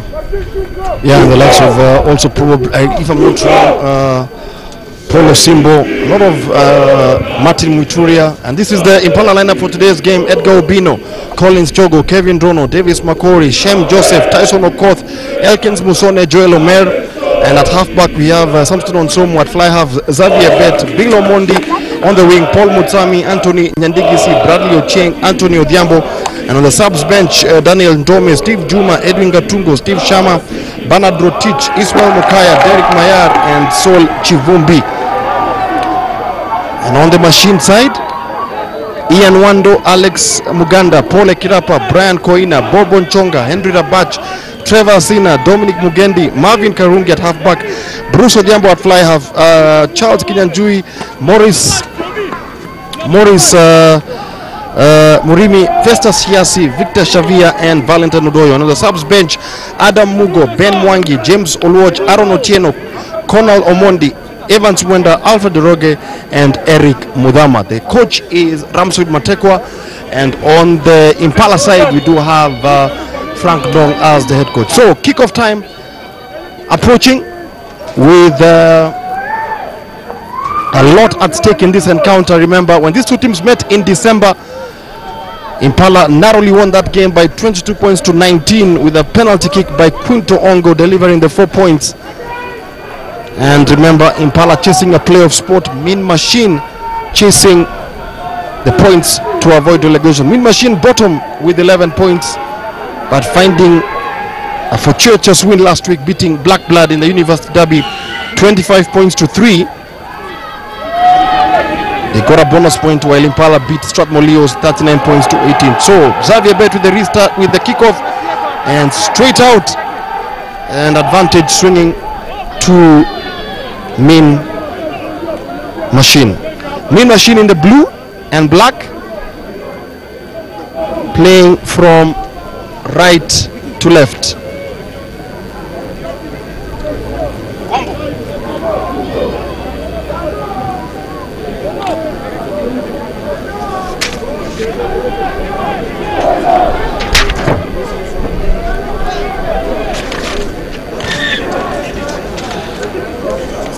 First scrum of the afternoon already. Impala in fifth position on 40 points, 1 point behind Nondis, 1 point ahead of Mwamba, and 4 ahead of Nakuru. That's how tight the playoff is. Karungi with the scrum put in, won there by Mugendi, and Bruce Odhiambo with the kick downfield, won by Bradley Ochieng, and Ochieng coughs up the ball there. So advantage swinging to Mean Machine. Machine on the attack here. And Marvin Karungi at halfback gives the ball now there to the man in jersey number 8 there, Dominic Mogendi. Mogendi already making his presence felt. Karungi again looking for his big ball carriers, finds Paul Ekirapa. Ekirapa goes into contact there. Mean Machine in the 22, they're in the 5-yard now. Can they get points on the ball, or can they get the opening drive? Very good start from Mean Machine here, attacking the spaces here. Mean Machine can see the support already on the ground, trying to manipulate this Impala defense. And a good start from Mean Machine here. Marvin Karungi. Karungi finds the ball now to Brian Koina, and Koina coughs up that ball and all that momentum which they had. And it's going to be advantage to Impala. Impala on the back foot in this opening 2 minutes in this encounter. William Juguna, you'd have to ask yourself whether Mean Machine can maintain that momentum for the entire 80 minutes here. Although it is interesting to note that when these two teams met in the first leg action, in a match that was aired on Bamba Sport, it ended 22-19. It was a late penalty from Quinto Ongo that separated the two sides, giving Impala the win on that day. So obviously Machine coming into this game with their tails up and knowing that they can claim this scalp and look to close their Kenya Cup season on a high. And the ball is played out wide. This is Bill Omondi. He is making one of his few appearances for Impala this season, has been blighted by injury. The man in possession there is Anthony Nyandigisi, but Linus Kinuthia, the match referee, calls the handling error. Marvin Karungi just marshalling his troops. As you can see, the excitement from the Machine fans here at the RFUA ground. Absolutely, yes. That was a good tackle there coming in from Mean Machine. Bill Omondi was on his way there, but that desperate tackle really stopping his momentum, and he coughed the ball there. A lot at stake this weekend in the Kenya Cup. Just to remind you of the other fixtures being played: Mwamba hosting, Mwamba facing Nondis at the Jamhuri Park, and Black Blood facing Nakuru, with KCB taking on Queens at the Lions Den. That is Dominic Mogendi, who's seen a lot of the ball in these opening exchanges. Marvin Karungi finds man in jersey number 11, that is Charles Kinyanjui. Really goes into contact. Machine really sector for this game. And as my co-commentator Michael Kwambo has asked, can they maintain this momentum and tempo for the remaining 75 or so minutes? And on screen they're just having a word with the Impala captain Samson Onsomo.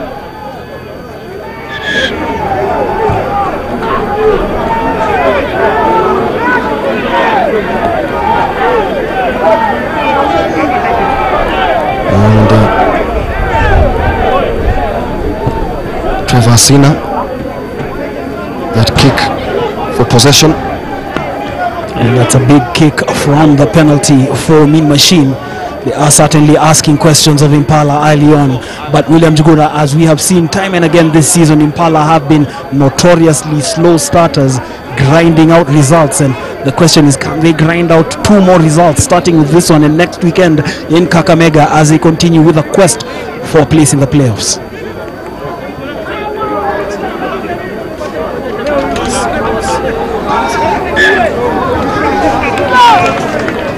Paulana throw there by Mean Machine, so it's going to be advantage to Impala. Just to remind you that Cabras against Impala will be played at the Impala Club next Saturday, the 6th of April, match day 15 of the 2018-2019 Kenya Cup season. We will be keeping an eye on the other games. Pivotal weekend in terms of the Kenya Cup. Samson Onsomo fit this ball into the scrum for Impala, being won there by Elkins Musonye or Joel Omer, and Onsomo just brushes off Marvin Karungi, and very scrappy play from Impala there, and Marvin Karungi just tried to tackle Joel Omer, but he was to tackle Samson Onsomo, but he was brushed off there so easily. And Onsomo just tried to play in Omer there to continue with the momentum, but that ball was lost, and it's going to be scramble for Mean Machine. Can Machine keep up this tempo and momentum? Good scrum from Impala there. They're trying to destabilize the Machine scrum, but Machine are able to hold their own here. Remember, they won last week 25-3 against Black Blood. Victor Shabir with that good run, and the referee's arm is out for an advantage for a high tackle. Karungi finds Mugendi. Karungi again finds Ian Wendo. Big man to bring down. Karungi again finds Asina. Asina finds Shiasi. Shiasi finds Trevor Asina. And Karungi not happy with that tackle there by Elkins Musonye. But I have to be very careful. The tackles have to be legitimate, not anything over the shoulder. Spear tackles not allowed in the game of rugby. And from where I stand, that tackle to me looked very clean. I don't think there's any malice intended on Trevor Asina there by Elkins Musonye. It's just that Elkins Musonye is stronger than Trevor Asina. Yeah, he's actually stronger than Trevor. He's a back row Kenya Simbas international. And so Linus Kinuthia will go back for the first infringement. Both teams chasing points for various reasons. Question is, how will Mean Machine play this?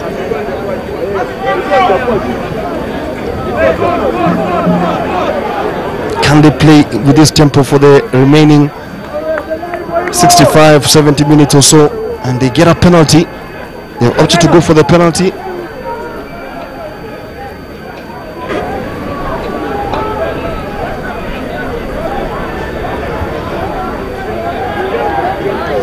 Match day 15 of the 2018-2019 Kenya Cup season. Just to remind you of the other fixtures being played in the country is that KCB are hosting Harlequins at the Lions Den in Ruaraka, as Cabras host Strathmore. Shiasi with this penalty attempt. Black Blood hosting Nakuru. And in case you missed it, Menenga Oilers beat Homeboys 26-24 in the 2 p.m. game aired live on Bamba Sport. Shiasi with the kick now to give Machine a 3-0 lead. And Shiasi's kick has the power, and it's a good kick from Shiasi. That gives Machine the 3-0 lead here at the RFA ground. And their fans in unison agree with that. It's a beautiful kick from Shiasi. It had the power, it had the accuracy to go and sail over the stick. So Mean Machine leading by 3 points to 0 here at the RFA ground. Xavier Bet now with the restart. And this match looks as though it is following the same script from the first leg fixture between the two sides. It was topsy-turvy, eventually claimed by Impala at the death, 22-19. And here it is Festus Shiasi's penalty that separates Impala from Mean Machine. Mean Machine obviously leading through that kick from Shiasi. That was Joel Omer, long-serving Impala player, actually a one-club man, joined Impala straight out of Maseno School and has been with the Saracens ever since. Samson Onsomo, alumnus of Bungoma High School, has come through the age grade ranks at Impala. It was Xavier Bet with a darting run down that right channel. Ball is kept alive through Paul Mutsami. Onsomo with the short pass claimed by Nyandi Gisi but cleaned up by Mean Machine. There is an infringement and it is Impala's ball. Is Tyson Okoth just rushing to the mark as prescribed by center referee Linus Kinuthia. A picture there, Paul Okech, member of the coaching staff at Mean Machine, former Kenya international, played his club rugby for Mwamba, Mean Machine and the Makerere Impis in Uganda.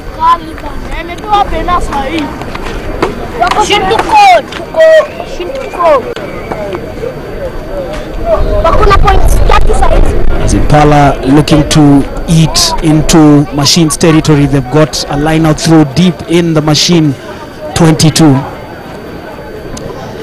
the quality of backs that they have, they will be looking to conjure up something electric. A ball is claimed in the air there by Joseph Shem, 23-year-old lock, one of the rising stars of Impala and Kenyan rugby as well.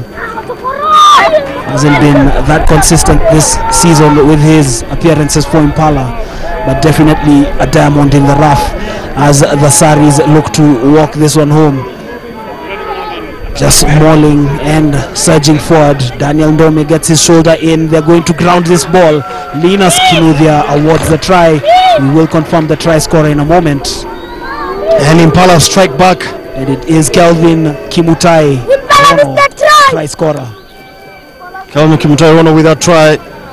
Push over try there. Very good maul, very good execution coming from the Impala forwards there. Once they got the body positioning, time when they were able to get the 5-pointer, and they do get it. And the conversion kick to come takes Impala into the lead at 5 points to 3 with the conversion kick to come.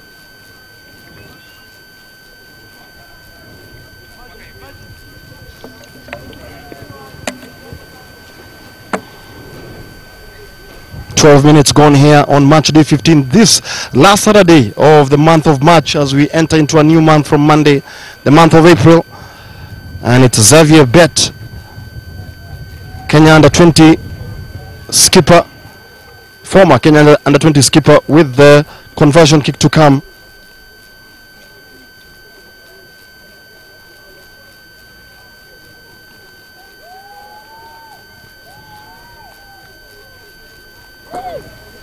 And the kick is wide, so the score will stand at 5-3.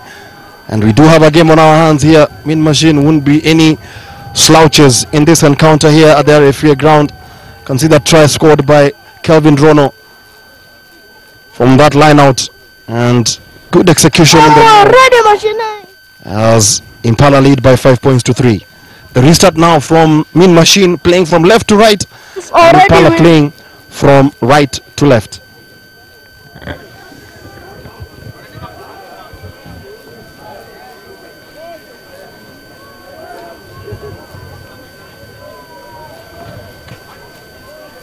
Bruce Odhiambo with the restart for Impala. Has that ball gone dead? And it will be a 22-meter dropout here. Bilomondi as Samson Onsomo looks to get this 22-meter dropout sorted. Impala's final game of the season is against Cabras next Saturday.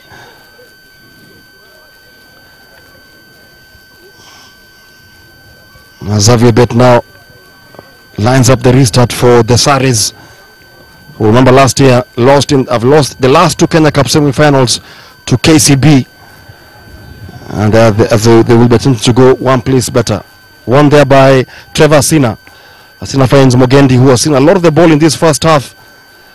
Been a battering ram, tackle there by Davis Makori. Marvin Karungi gives the ball there to Bruce Odhiambo. Odhiambo trying to go, but tackled very well there by Tyson Okoth.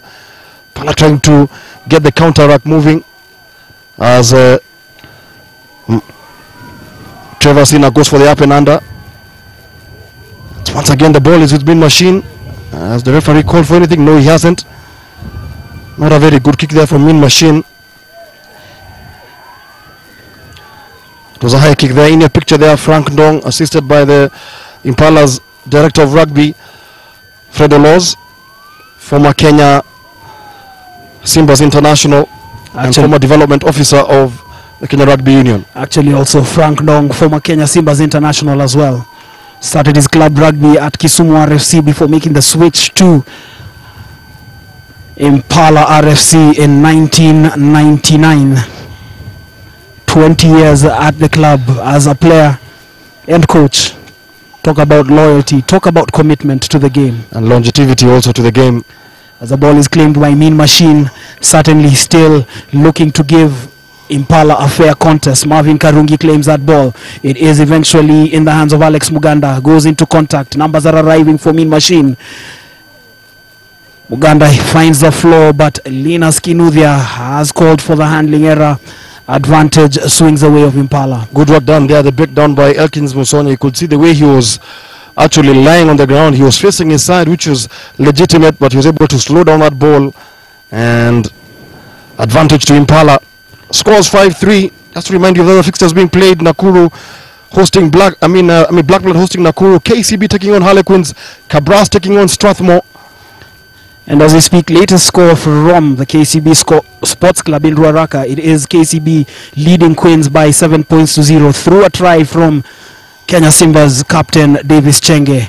The ball is claimed there by Joel Omer, kept alive. This is the man in shirt number 15, Antonio Dhiambo, eventually played to Bradley Ochieng, one of the youngsters coming through the Impala ranks, but there was a hint of a handling error there. Yes, there was, but you can see Kenya Simba's scrum half Samson Onsomu just acknowledging the hard work done by Anthony Odhiambo and Bradley Ochieng. Yeah, on that wing, a very good run from Anthony Odhiambo on that wing, but just that final pass. Bradley Ochieng and Anthony Odhiambo combining very well, but then handling error really curtailing their momentum.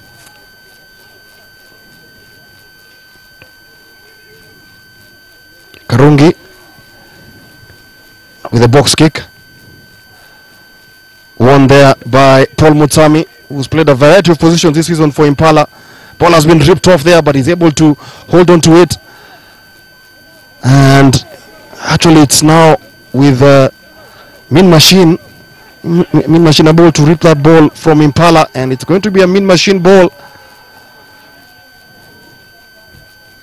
Match day 15 of the 2018-2019 Kenya Cup season. We are already much assured of who will finish first and second in the Kenya Cup, and even third.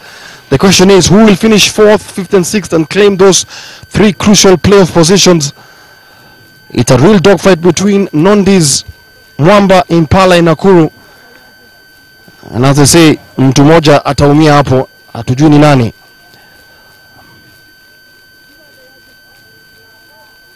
It's a very frenetic game being played here at the RFUA ground between these two teams, Mean Machine and Impala. Rivalry between these two sides very much evident in the 1990s during the Impala floodlights, and even in the early part of the 2000s. Karungi gives the ball now to Bruce Odhiambo. Odhiambo just boots the ball downfield for Machine, and it will be a line out throw to Impala. These two sides were rivals in the mid-90s to the early part of the decade, contesting for both the Kenya Cups and the National Sevens crowns. But of course, Machine have fallen on hard times, and Impala have soared. Though Impala's last Kenya Cup title was in 2009, almost 10 years ago. Actually 10 years ago, when a Peter Ochola drop goal saw them beat Queens by 13 points to 10 on the day at this very ground, winning them the title. I remember that particular year there were three teams still in contention because it was being played on a league basis. Queens, Impala and KCB were all in contention heading into the last match. The KCB needed to win by a bonus point, only won by 14 points to 7 in Nakuru. Impala, obviously with the superior try count, winning on the day and obviously claiming the Kenya Cup title. They have received a penalty advantage here, and this is Xavier Bett tasked with the kicking duties. He missed his conversion, but this one looks straightforward within striking range. What can the former Kenya under-20 international do? 10 years ago is such a long time, because in the time that Impala last won the Kenya Cup, Harlequins have won it 3 years in a row, Nakuru won it 2 years in a row, and then the emergence of KCB as the best team in the country. Xavier Bett with this kick. And Xavier Bett was probably 10 or 11 years at that point in time. Yes, how time flies.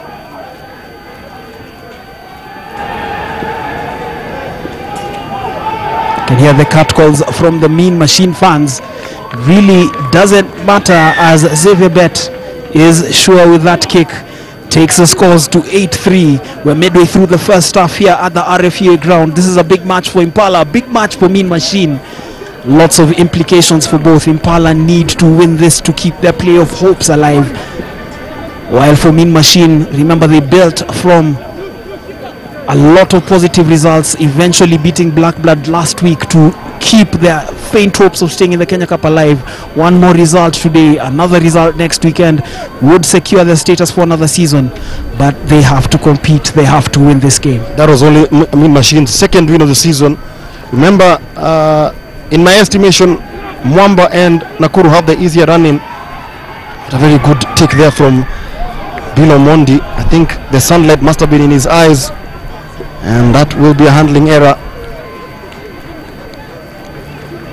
from Impala. Or is it a handling error, or they're not policing the offside line very well? The picture there, you can see former Kenya Sevens coach Innocent Simiu and former Impala stalwart Bill Omondi, not Bill Omondi but Bill Odongo, also there in the picture.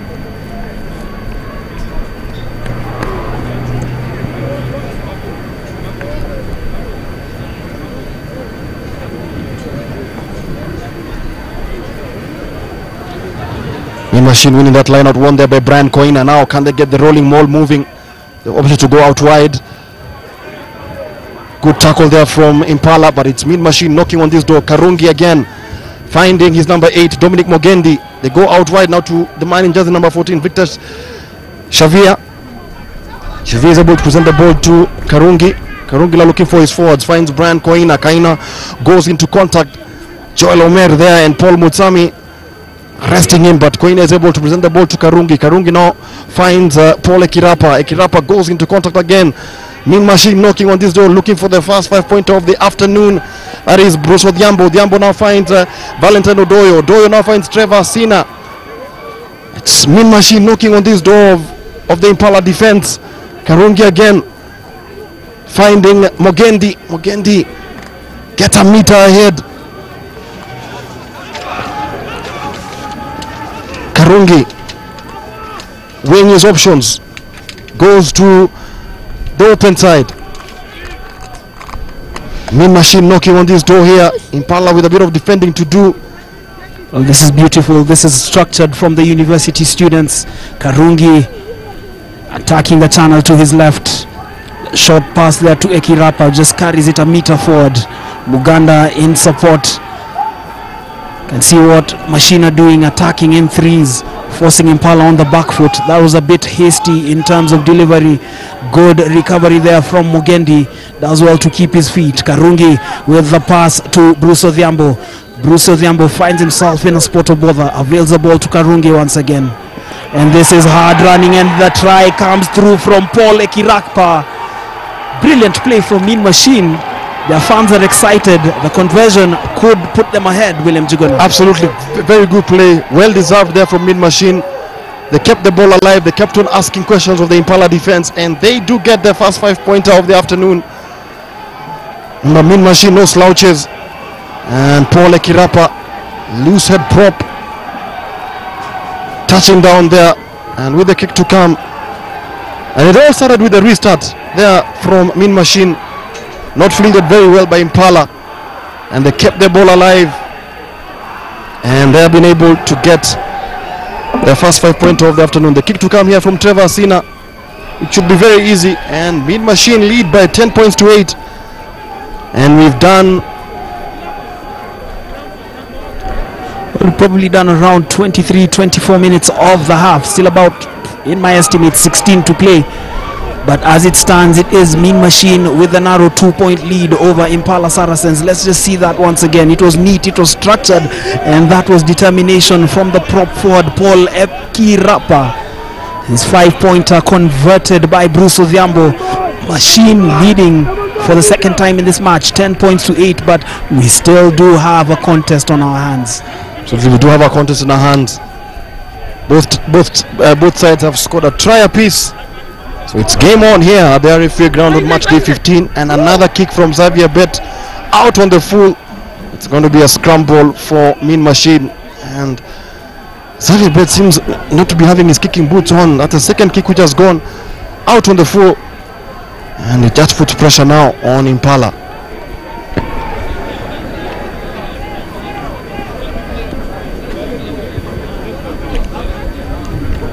Match day 15 of the 2018-2019 Kenya Cup season.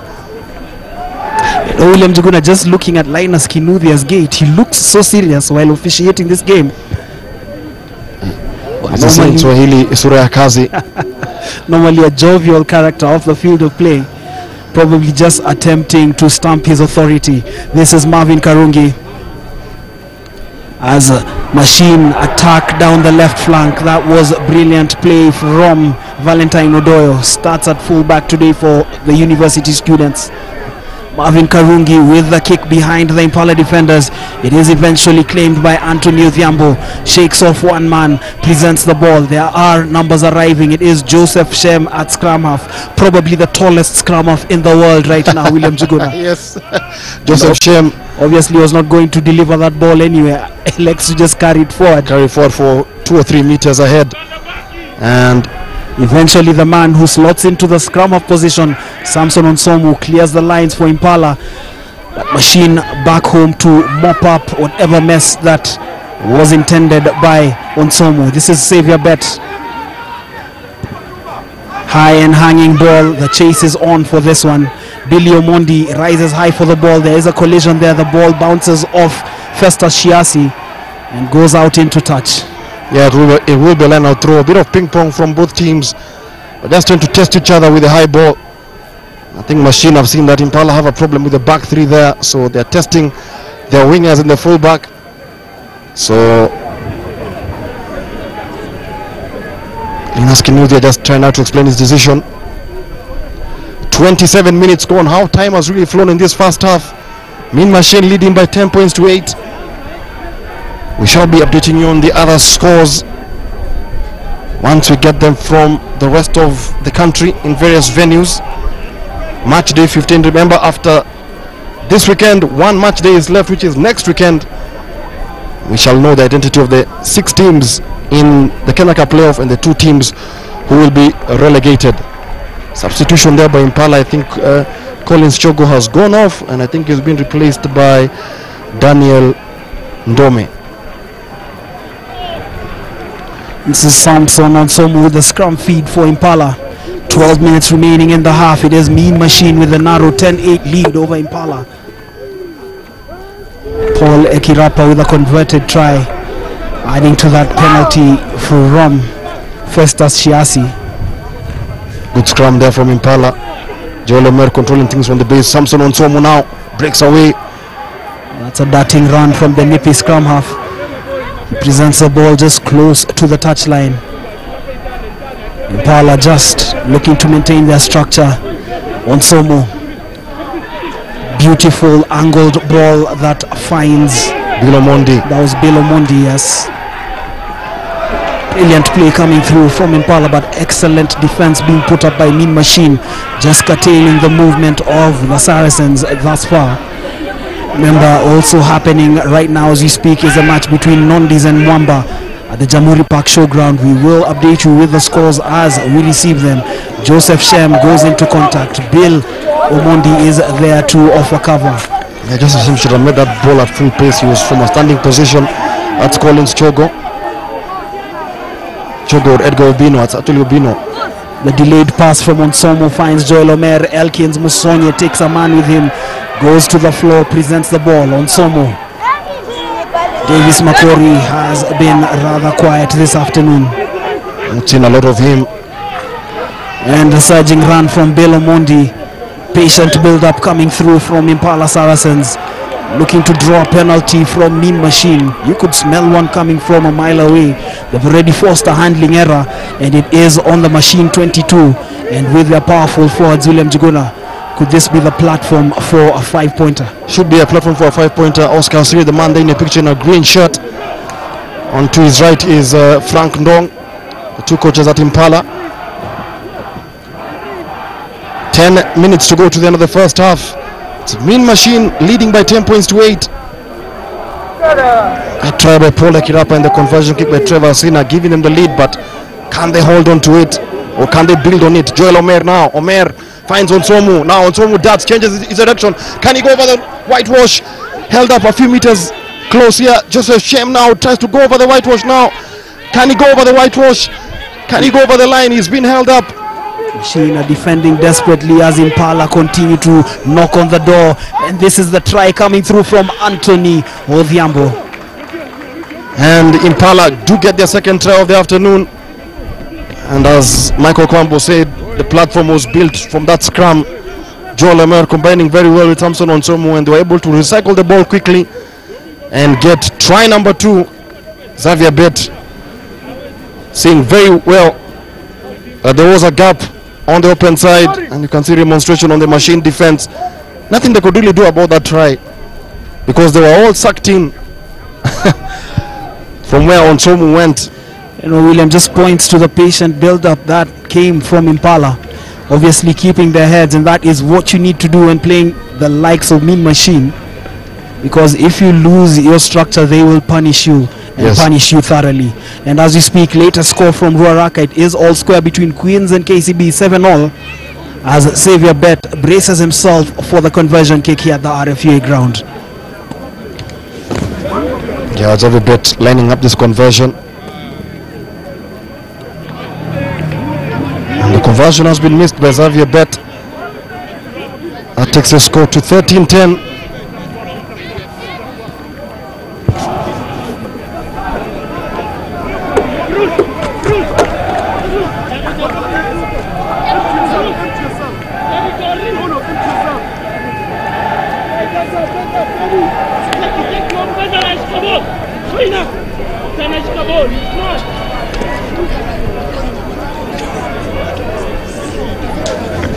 The restart here from Mean Machine with 7.5 minutes to go to the end of the first half.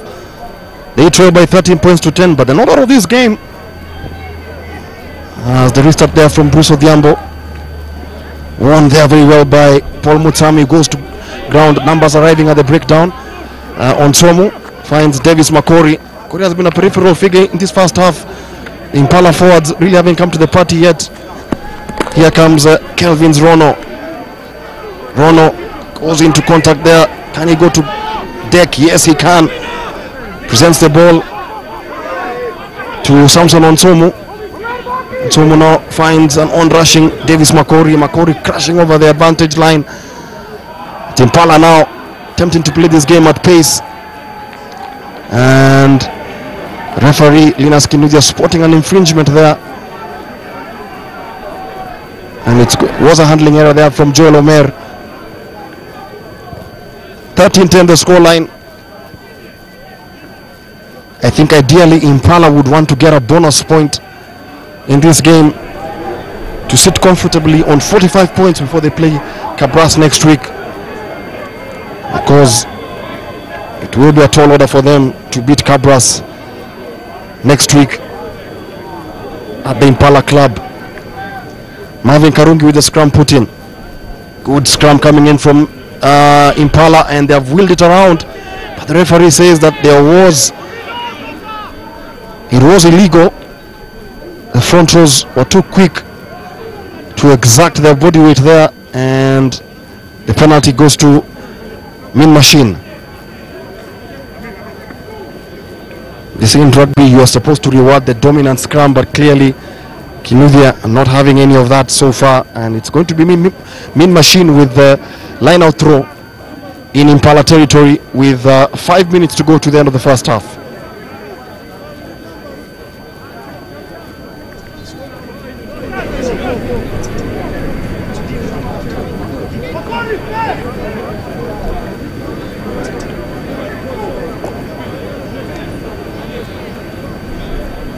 So line out throw here for Mean Machine. And it's turned over by Impala. And Xavier Bet punts the ball downfield. And it's an awkward bounce, but Odhiambo is able to get it. And the referee playing advantage, Karungi. Karungi now jinking his way there. Tackled there by his opposite number, Samson Onsomu. To William Tuguna, that was big defense from Onsomu, but he was unable to force the turnover as Mean Machine continued to ask questions of Impala. Has been a fairly balanced game thus far. Interesting first half, William. Yes, interesting first half as Karungi finds Dominic Mogendi, who's been the go-to man. He's been the big ball carrier in the middle, all over the park.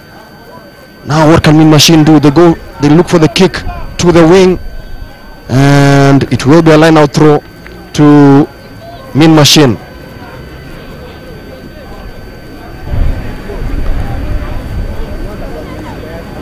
Four and a half minutes to go to the end of the first half.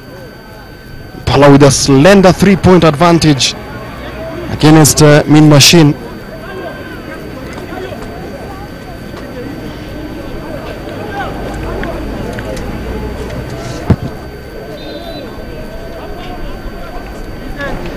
This is Daniel Ndome with the line-out throw for Impala. Obviously, we'll be targeting Joseph Shem. That was awkward. Minas Kinuvia calls it. Yes, that was always going to happen. Penalty advantage is with the Saracens. 3 minutes remain in the first half. The Saris holding a narrow 3-point lead over Mean Machine.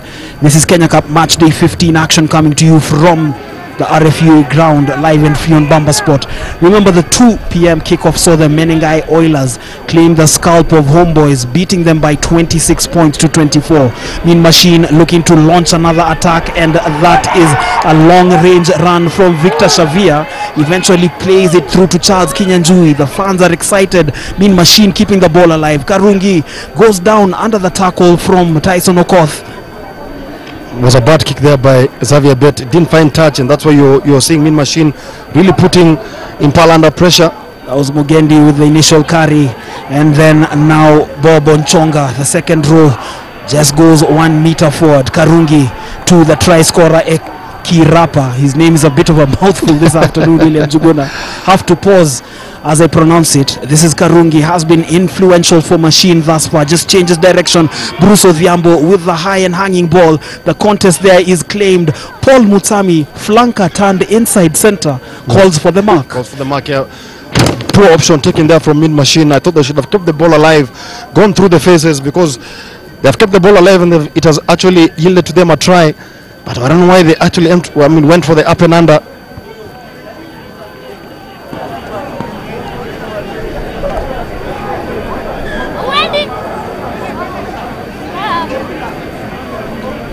And we do have a Machine player injured there. And once again, that kick does not find touch for Impala. And Xavier Bet clearly has his boots not in the right place this afternoon. One there by Impala. Onsomu finds Antonio Odhiambo. Now, can Bill Odhiambo go, Bill Omondi go all the way? No, that there was a forward pass in the build up to that pass there. And it's Mean Machine finishing the half stronger. 13-10 the scoreline. Remember when these two teams met in December, Impala won by 22 points to 19. And we look like seeing a very close contest all the way to the 80-minute mark.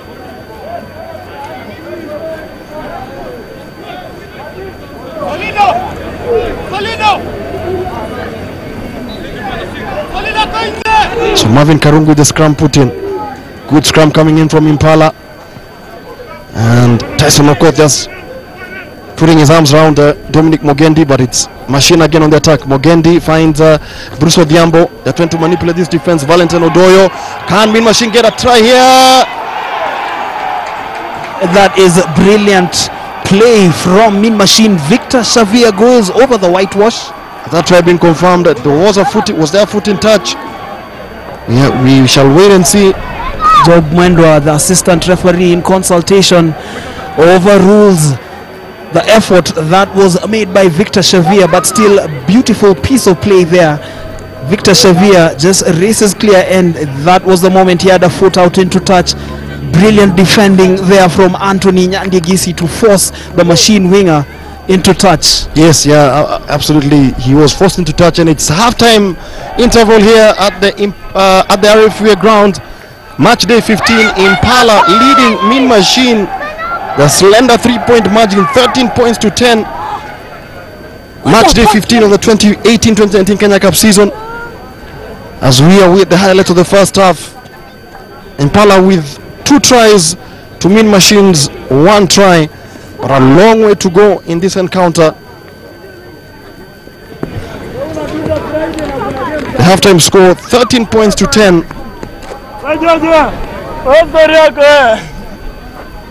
Can see highlights of the first half.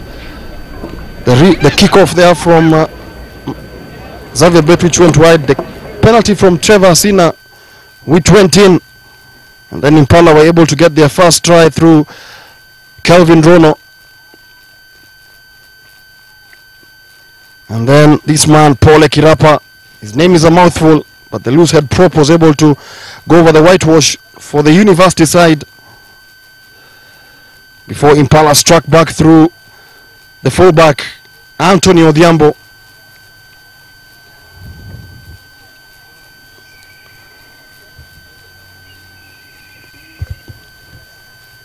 But the conversion was missed before this attempted try here from Mean Machine. They thought they had the try in the bag here when Victor Shavia ghosted his way, but he had a foot in touch and the try was disallowed. So the halftime score here at the RFA ground on match day 15, it's Impala 13, Mean Machine 10. We shall catch you on the other side of the break.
Hi. My name is Dylan Kerr. David Rudisha. Victor Anyama, and you're watching Bamba Sports. Bamba Sports.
magnificent athlete. Rhodesia wins.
I think I started playing competitive rugby in school when I was in Saints. I started in class 4 but didn't get any game time until about class 6 because we didn't have very many fixtures at that age grade.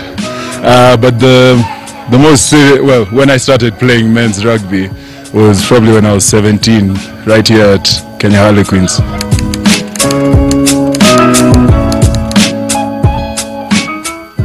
I did actually play basketball for one season in school, but throughout the season all I could think about was how I was missing rugby. I think I've always liked rugby, and it's just something about having to be on a pitch and control your aggression that does it for me, because it teaches you how to control your aggression as well.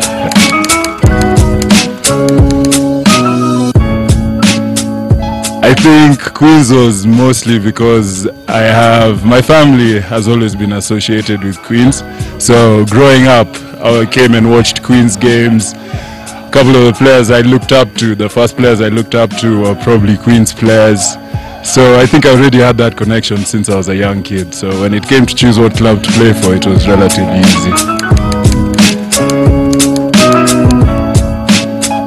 I think it's a culture. I think it's a culture around Queens. It's the culture we're trying to cultivate is basically a family-friendly, high skills and high fitness kind of rugby, and that can only be built over years and years of being a club. So I think Queens and Nondies being the oldest clubs in Nairobi, some of the clubs with the best culture. So that's why I think I chose Queens.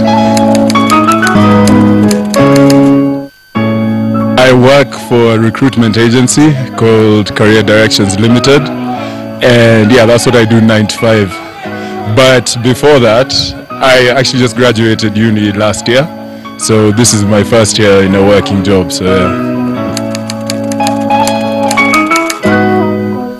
At the moment, well, I could say position-wise, because being a second row, Brody Retallick is definitely a player I look up to and try to emulate on the pitch. But anyone who's playing for the All Blacks right now, if they grabbed a rugby ball, I would be happy to watch them play. Hopefully playing rugby somewhere exotic, I think. I would like to, at one point, try and get a full professional contract. So hopefully that comes through and I'll be playing somewhere soon.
And we're back for the second half with action from the RFUA ground. It is Impala Saracens leading Mean Machine by 13 points to 10.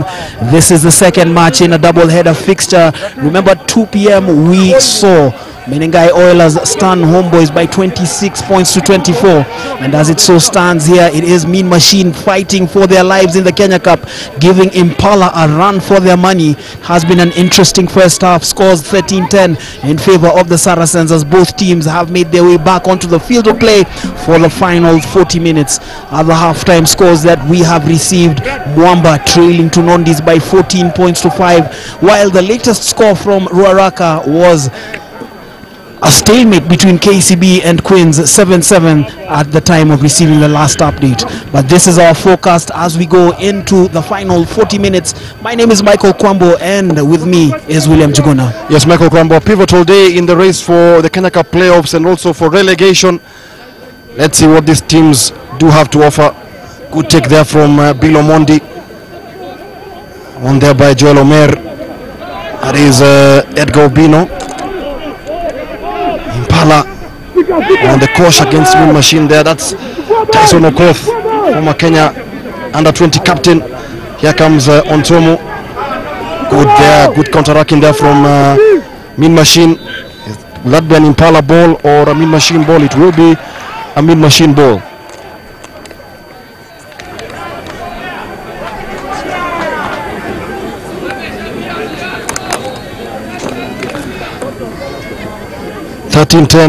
Impala 2 tries, Mean Machine 1.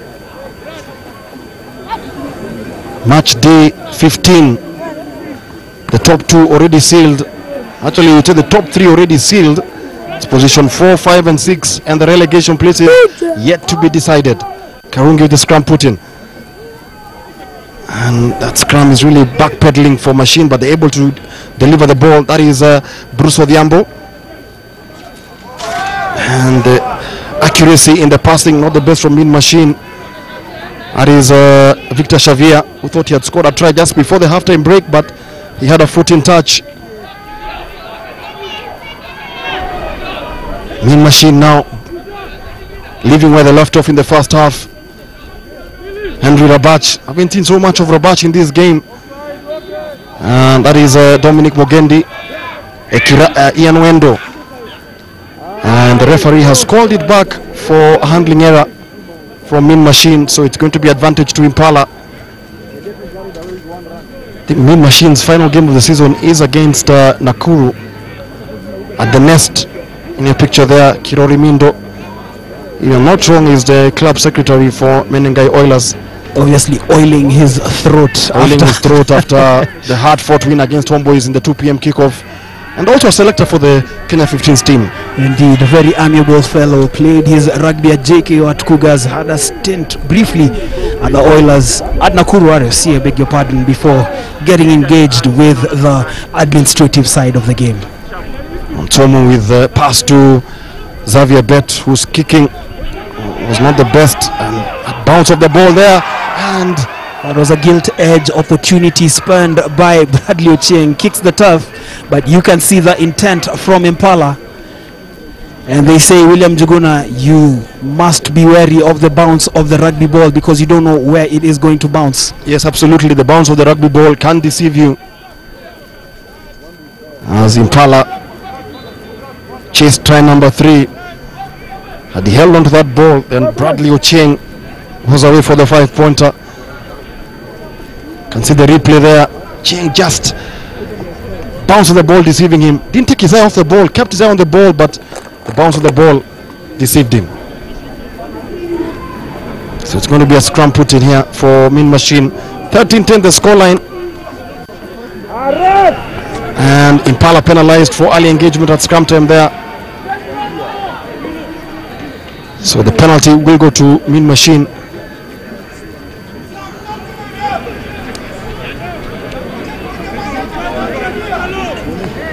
Snapshot of the crowd who have come to catch a glimpse of the action here. And it will be a line-out throw for Mean Machine. 13-10 the scoreline. Here at the RFA ground on match day 15, the 30th day of March, the last Saturday of the month of March. It's going to be a line-out throw here for Mean Machine. Mean Machine playing from right to left, Impala playing from left to right. Obviously the conditions much cooler now than they were during the 2 p.m. kickoff. Not too sure whether it will impact on the quality of players. We can see a number of players warming up for Mean Machine. Man in shirt number 17, Ben Mwangi, and the player in shirt number 22, Alfred Orege, regularly starts at number 10 for the Saris for Mean Machine, but Bruce Odhiambo preferred over Alfred Orege today at number 10. Marvin Karungi just looking to fend off Davis Makori, which he does. That was actually Edgar Ubino. Ball taken into contact there by Dominic Mogendi. This is Karungi. The distribution, an inch of space there. Charles Kinyanjui with the searching run. He is up against Bradley Ochieng, who does well to curtail his movement. Impala looking to slow ball and force the turnover. Mean Machine desperately fighting, but the advantage remains with the students from the University of Nairobi.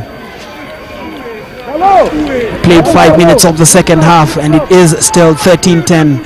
Halftime scores from across the country.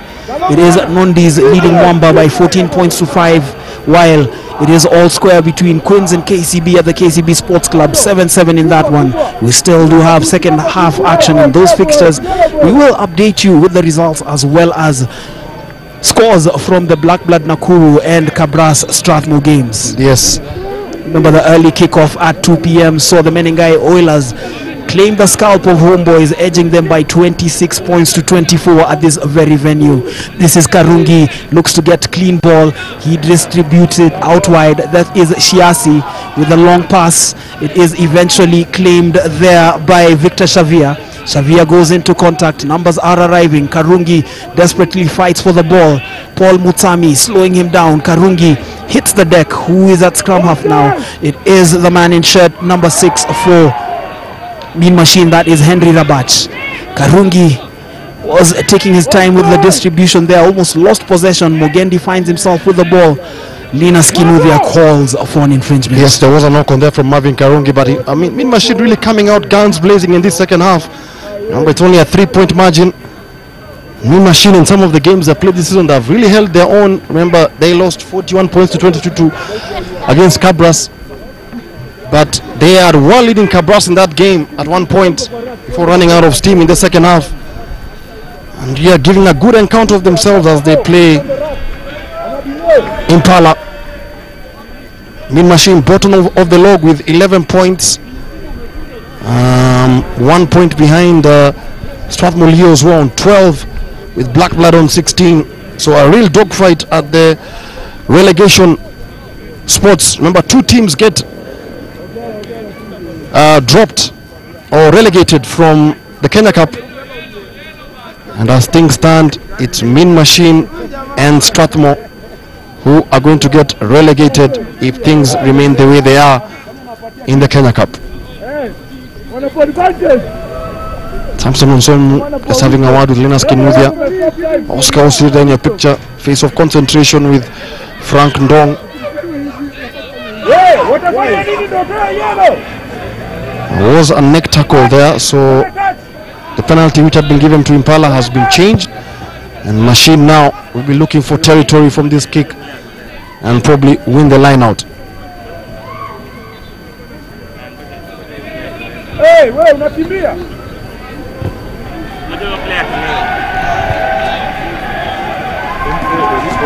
So Mean Machine smelling blood here. Can they get the line out right? It's an attacking line out for Mean Machine. We played 8.5 minutes of the second half. And surely, William, from what we've seen, Mean Machine certainly have come to play. As you just catch a glimpse of some of the Impala supporters there. Bill Odongo, former Kenya international. Martin Kariuki, the man in the Kenya strip. And an unidentified fan in the red shirt. But also Impala legend there in white, Solomon Solo Munyua. Played his club rugby for Impala before making the move to the United States. Returned a few years ago. The ball is claimed there by Mean Machine. Karungi plays it out to Bruce Odhiambo, looking to bring his backs into the field of play. And they do have quick backs. Orege with the pass to Victor Shavia. Actually, it is Eric Mudhama and not Alfred Orege who's on the field of play. That is Alex Muganda. Has been a busybody for the university students. Karungi has done well in marshalling his team this afternoon. Rabach. Karungi just looking for support, weighs his options, decides to attack using the right channel. There he is again, marshalling his forwards. A lot of organized, structured play from Machine, playing with a whiff of urgency. This is a dash to the try line. The defense is desperate from Impala, looking to force the turnover. The contest on the floor, with the referee playing the advantage. Yes, William Juguna. Yeah, the referee's arm is out as Impala dodge a bullet there and going to consult with the referee again. Assistant referee Linus Kinuthia. Once again, another high tackle, and the penalty has been changed yet again as Ben Mwangi does come in now.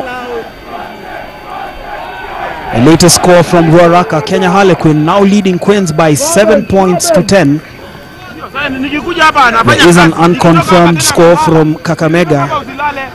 Indicates that Strathmore and Kabras, it is 7-5 to Strathmore, but we will confirm that. That's why we've cast our aspersions on that one.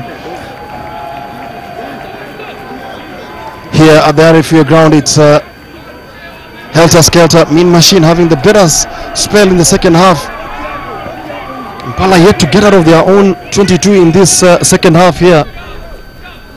And that line out throw has been snuffled by Impala, but the referee has called it back again. I think the line out throw was not straight, and it's going to be an Impala ball. And Impala will breathe a huge sigh of relief here. They've been under the cosh in this 10 minutes of the second half.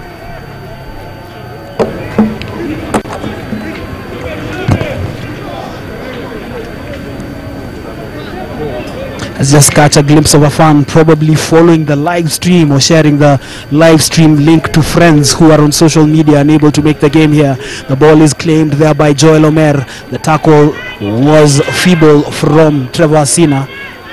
It is Impala looking to clear their lines. The pressure is being built by Mean Machine. Almighty contest for the ball. Samson Nsumu with that delivery to Xavier Bet. Big kick, but It doesn't find touch. Another opportunity for Machine to conjure up something. They do have men out wide. That is Shiasi. Breaks through one tackle, is slowed down. He is looking to find the floor. He does. Karungi looks for clean ball. And that is Cornell Omondi with the carry. Penalty advantage to Machine. Pala guilty now of giving away too many penalties here. And it could come to cost them. What option do they go for Mean Machine? Do they go to the corner or do they get the 3 points? The option to go for the penalty.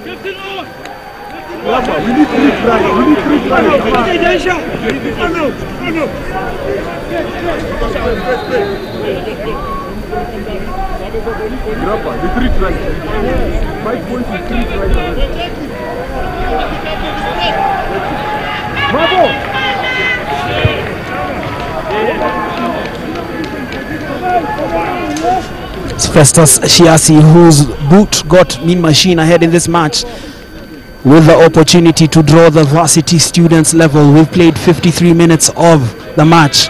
We still have 27 to play. Latest score from Kakamega. Kabras Sugar leading Strathmore Leos by 12 points to 7.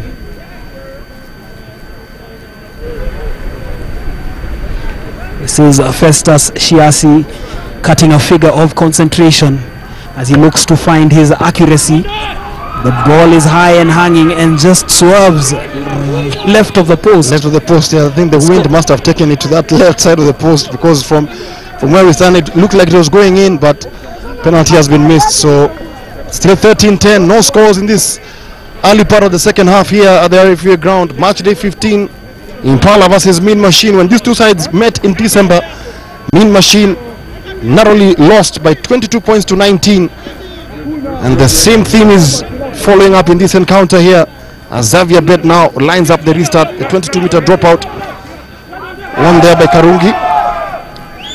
Karungi now finds that's Eric Mudhama with the kick downfield. He looks to have kicked away possession. He is lucky there that it wasn't fielded well by the Impala player, but still Linus Kinuvia calling for a handling error. There was an infringement and the advantage swings the way of Impala. 26 minutes to play in the second half. 13-10. It is Impala Saracens in the red strip leading Mean Machine. Remember, we saw the 2 p.m. kickoff end in a 26-24 result for the Menengai Oilers over Homeboys. And in other results received so far, Queens leading KCB 10-7 in Ruaraka. Mwamba trailing to Nondis 14-5 at the Jamhuri Park Showground. Kabras Sugar leading Strathmore Leos by 12 points to 7 in Kakamega. Play continues here. Samson Onsomu looks to bring his backs into the field of play. Ball booted downfield there, and that is a lot of ground gained by the Saracens, finding themselves with an opportunity to pin Machine into their own 22. Good tactic there from Anthony Odhiambo. He realized that Impala were really under the cosh in the opening 10-15 minutes of this second half, so taking matters into his own hands, looking to play in the right area of the pitch, and it's going to be a line out throw for Mean Machine, who play from right to left with Impala playing from left to right. Conditions much cooler now as Steve Juma comes in. Don't know who he's coming for.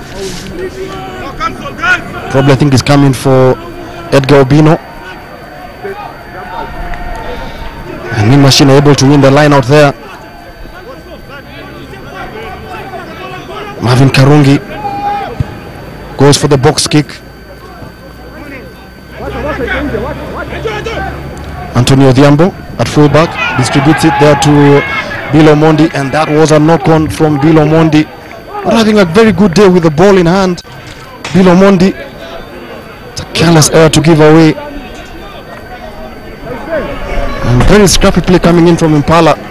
They only lead by 3 points, so playoff spot still up for grabs as the other scores are coming in. We're not too sure how things are going in at the Jamhuri Park Showground and at the Kenyatta University. Those are two areas we need to look at.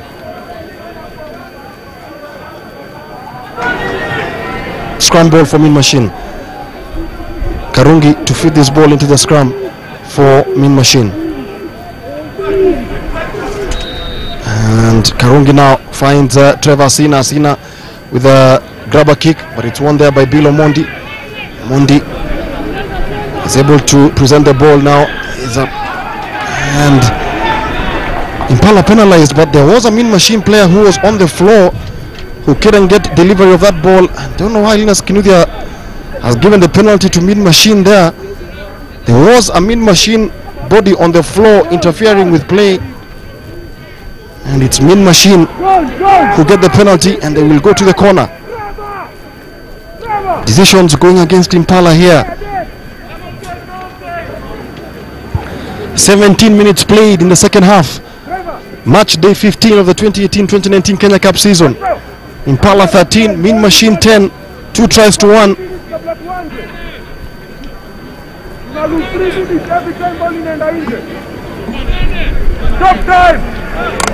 It's going to be a line out throw for Mean Machine.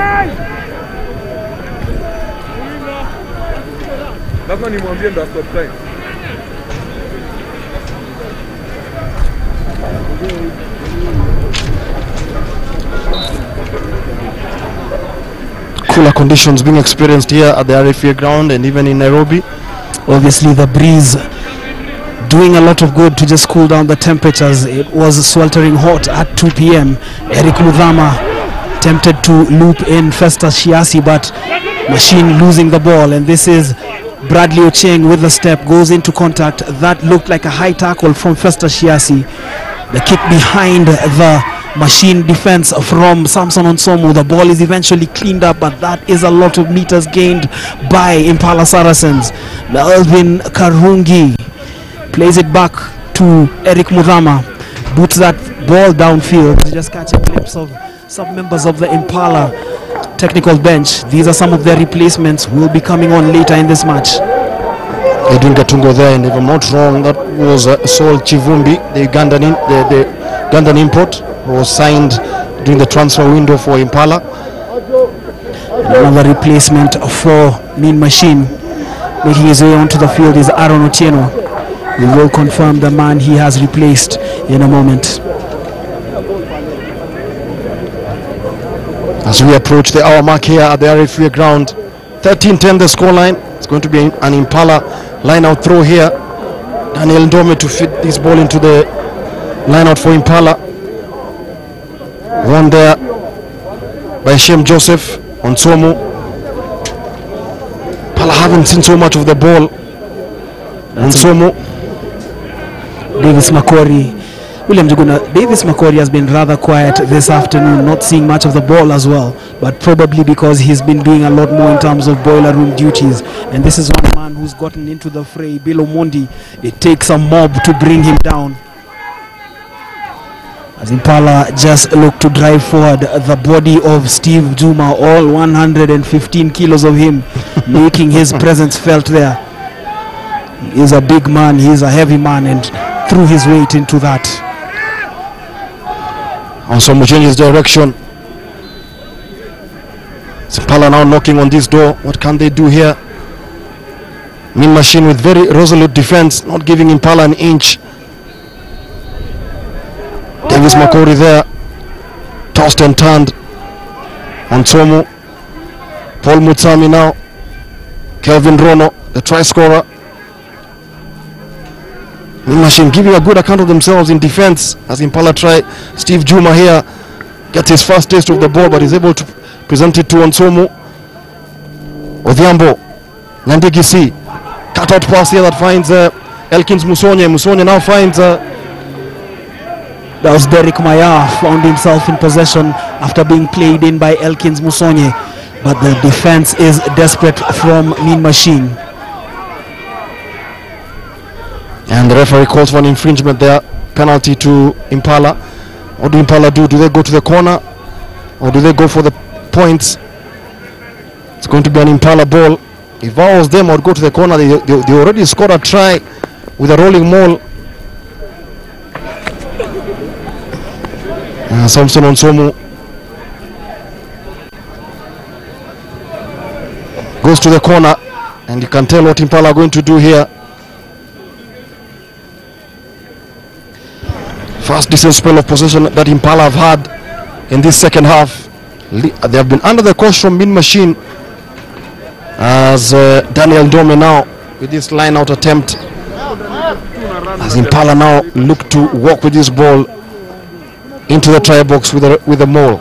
Over at the Jamhuri Park, Mwamba now leading Nondis by 19 points to 17, while at the Kenyatta University it is Nakuru maintaining their charge for a place in the playoffs, leading Black Blood by 14 points to 10. It is an interesting weekend in the Kenya Cup. Remember, Laila Siligwa's drop goal sees Queens leading KCB 10-7 at the KCB Sports Club in Ruaraka. The fans here are gathered at the RFUA ground following the proceedings between Impala and Mean Machine. It is the Saracens in the red and white strip leading Machine in blue by 13 points to 10. Very close scores in this Kenya Cup weekend. And once again, poor play coming in there from Impala from the line out, but they're able to get that ball. They get a second bite of the cherry on Somo. Gives it now to Juma. Pala now going for the pick and drive, the pick and drive here. They want to rumble it over the whitewash. Elkins Musonye. Musonye has been an influential figure for the Saracens this season, actually since making that mid-season move from the Strathmore Leos. As the Saris sniff the Machine try line. Pounding away at the try box. Musonye again for his second bite of the cherry. He has been quite the busybody. Samson Onsomu looks for that ball. The try scorer Kelvin Kimutai, can he barge his way over the try line? No, he can't. The defense is solid from Machine, but the ball has been presented. Onsomu just marshalling his forwards. They are attacking in threes. Davis Makori has that ball. He is with Joel Omer and Steve Juma in support. Onsomu bringing more men in. That's Nyandi Gisi with the delayed dummy, and he scores. Absolutely good try there from Anthony Nyandigisi. The try was coming, and Impala do get a bit of breathing room. They take the score now to 18-10. Sucked in the Mean Machine defense. They went for the pick and drive, and finally a gap opened, and Anthony Nyandigisi. And you know one thing also, just look at that. Nyandigisi looks as though he was going to delay the pass. He saw a gap open up and he was not going to pass it up, going over for the 5-pointer that William Juguna rightly puts. Gives Impala breathing space between them and Mean Machine. 16 minutes to play here. Current scores 18-10 in favor of the Impala Saracens. There is still an almighty fight for the playoffs. Nondis trailing, and could they be the ones falling out of the playoff positions heading into next week's final round of league action in the Kenya Cup? Yes, it's nip and tuck, it's topsy-turvy, because at 1917 we still don't know how many minutes are remaining there. So that scoreline could change as Odhiambo lines up the conversion, misses it. So Impala yet to convert any of their tries here. So it's 18-10. Mean Machine not out of it. It's only an 8-point lead. A converted try brings them back into the equation as the race for the Kenya Cup playoffs intensifies between these teams, Nakuru, Impala, and Nondis and Mwamba. A lot of gnashing of teeth will be going on between now and the next 15 minutes.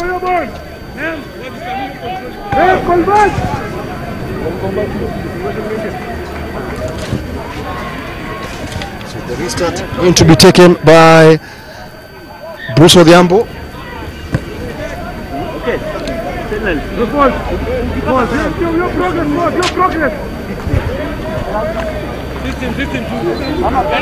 18-10 the scoreline.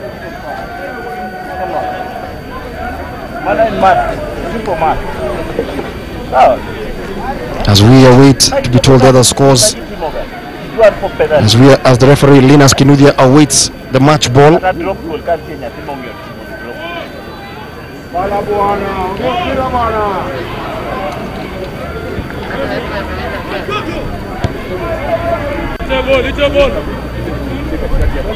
Just to remind you of the table standings: Nondis on 41, Impala on 40, Mwamba on 39, Nakuru on 37.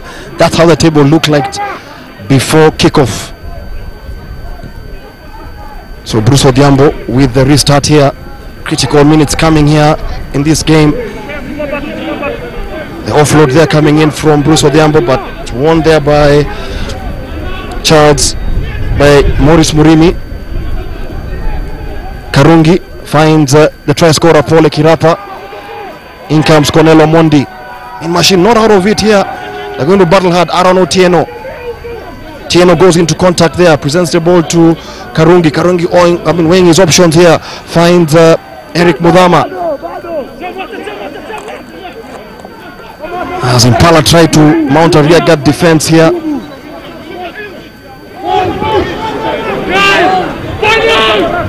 Marvin Karungi, your picture there. Martin Vuvuzela Kariuki with Bill Odongo and the Impala legend Solomon Munywa. Number 8 there, Dominic Mugendi, who's had a good game alongside Marvin Karungi and Victor Shavia. 9 in jersey number 19 is Aaron Otieno, and referee penalizing Impala, not policing the offside line. What option do Mean Machine have? Do they go for the penalty or do they go to the corner? They've already missed one penalty attempt, and Impala yet to convert any of their 3 tries here. A lot at stake in this weekend's Kenya Cup action, and you might have been told by my co-commentator, those scores very, very tight, including the one in Kakamega, which was 12-7 between Cabras and Strathmore. 19-17 in favor of Mwamba against Nondis, while Nakuru are leading Black Blood 14-10. So Festus Shiasi now lining up this penalty attempt for Mean Machine. Oh, penalty attempt is horribly wide. Missed opportunity there for Mean Machine. And after the hype we had given him, William Juguna, you took the words right out of my mouth. Horrible that kick was. Second kick that he has fluffed this second half. And this is Samson Onsomu. Nipi run from the scrum half. Antonio Dhiambo, Paul Mutsami. Forward pass there. Must have been a forward pass, I think. And as we head into the final 11 or so minutes, it is Impala playing with their tails up. Obviously looking the side more likely to win this game. But remember, this was a similar case last time these two teams met. Yes. Just as we began to write off Mean Machine, they drew level, and it took that last minute penalty from Quinto Ongo to win the game for Impala by 22 points to 19. Substitution, I think Bernard Rotich has come in for Impala. Martin Vuvuzela Kariuki, Peter Ndwati. Not too sure what Martin Kariuki is complaining about, but we will definitely find out from his status updates. Yes, we shall find out.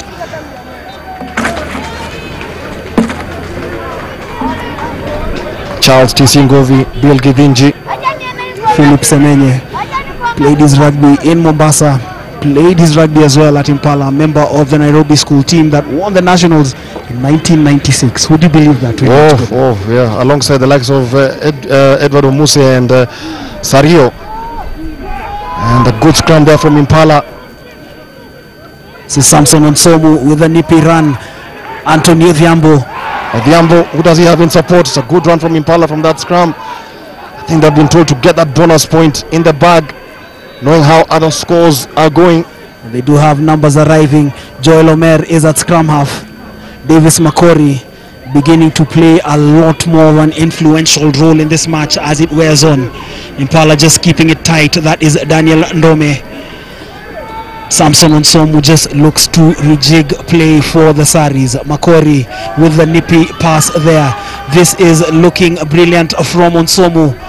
He is slowed down there, does well to present it. Makori to Nyandi Gisi.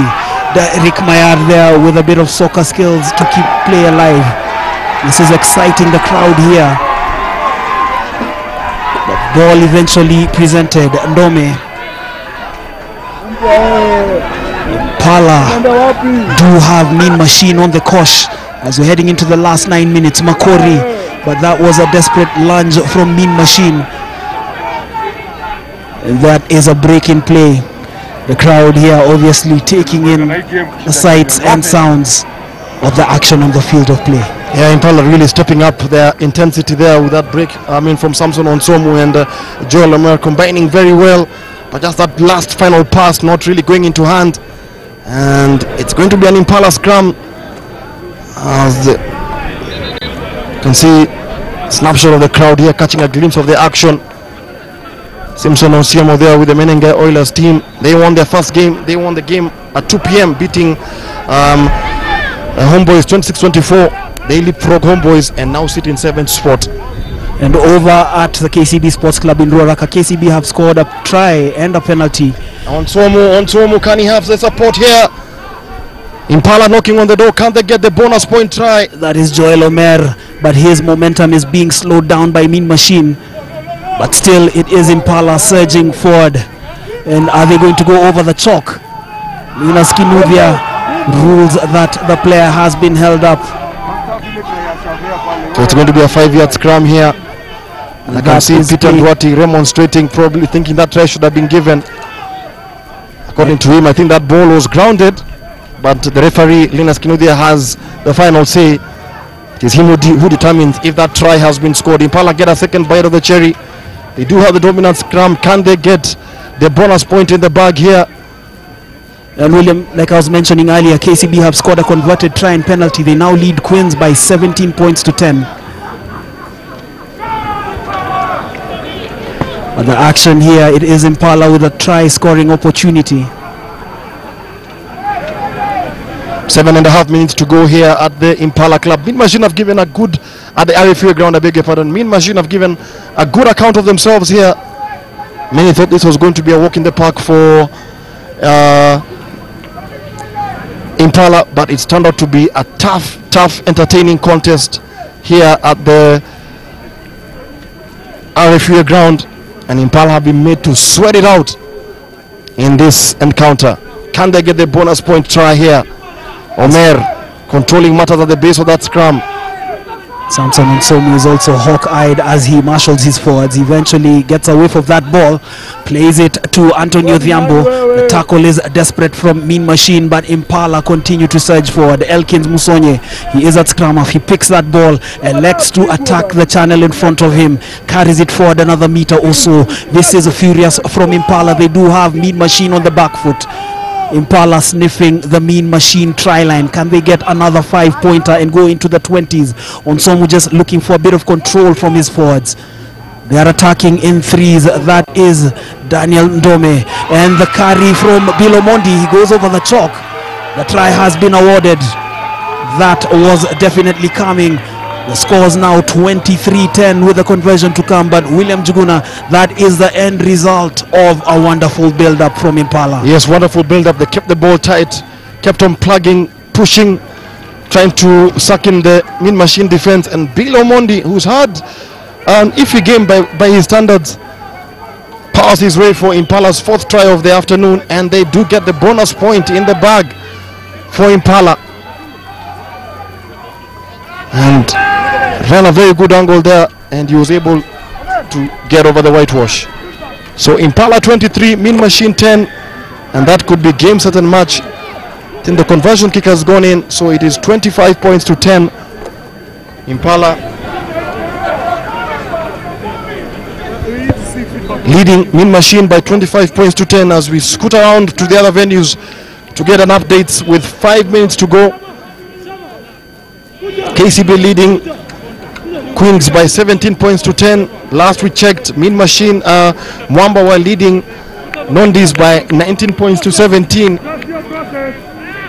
And Nakuru were leading Black Blood by 14 points to 10. So can Mean Machine get a second try?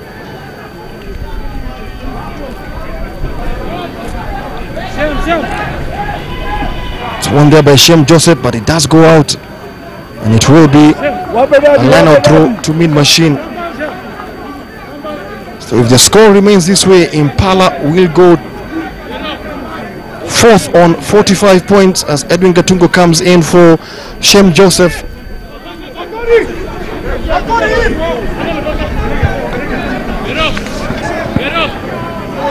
And the latest score from Kakamega Kabras Sugar leading the Strathmore Leos by 19 points to 7. That match has just gone into halftime. Remember, it was a late kickoff, but there's lots of sunshine in Kakamega. This is Alfredo Rege. I like the way he took that channel. Machine still looking to stay in touch.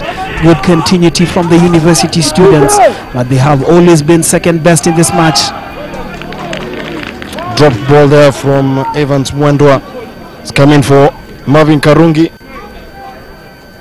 And Mean Machine's last game of the season is against Nakuru next week at the Nest. And William Jaguna, the latest from the Jamhuri Park is that Nondis are now leading Mwamba by 22 points to 19. Topsy-turvy that one is. That's a nail biter. That's a nail biter, and that game could actually change by the time we leave here at the RFA ground. And that is a Nondis side who shipped in 80 points in their last two matches, losing 55 to KCB and 30-17 to the Oilers last weekend. They are giving Mwamba everything they've got. But here at the RFA ground, it is Impala firmly in the driver's seat, even as Machine throw barbs at them. They just haven't been sharp enough to deflate Impala's momentum in this match. Absolutely, yes. Impala had a narrow 3-point lead at the interval, but they are finishing this half very strongly. Ndigisi finds Gatungo. Davis Makori finds Joel Omer finds that's Daniel Ndome, carries that ball. Samson Onsomo, ball is played out wide. Elkins Musonye has been a busybody, and that is the try scorer. Bill Omondi has been a menace down that left flank all afternoon for Impala. It's good to see Bill Omondi work his way back from injury. Yeah, he's been injured for huge chunks of the season.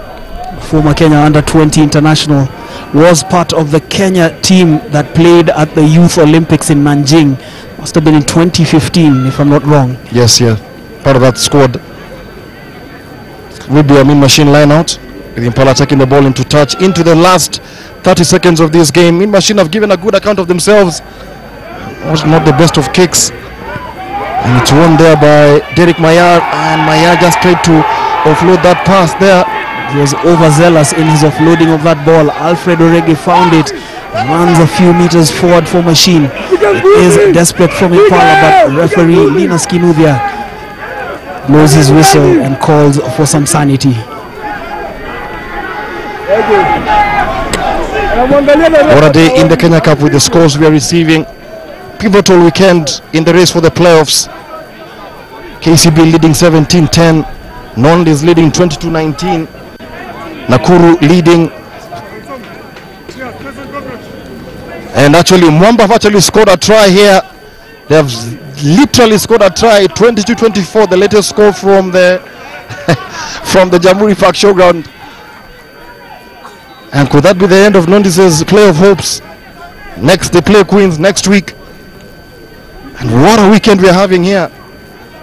And I think if I'm not wrong, Mwamba should have actually gotten a bonus point. Well, we'll just have to look at the scores and the number of bonus points gotten from that one, because there's scoring 4 tries, there's losing by less than 7 points, there's scoring 4 tries and you lose by less than 7 points. Wow. Penalty meanwhile to Impala Saracens, just looking to put the final nail into the Machine coffin. This is Antonio Viambo, who's taken over the kicking duties from Serbia Bet. There's a high and hanging kick. It sails far and slightly wide of the sticks. The scores remain 25-10.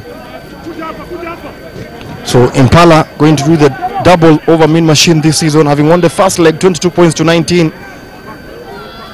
And it will be a 22-meter dropout for Mean Machine here. Final few seconds of this game, match day 15, almost done and dusted here at the RFA ground. In case you missed it, Menengai Oilers did beat Homeboys 26-24.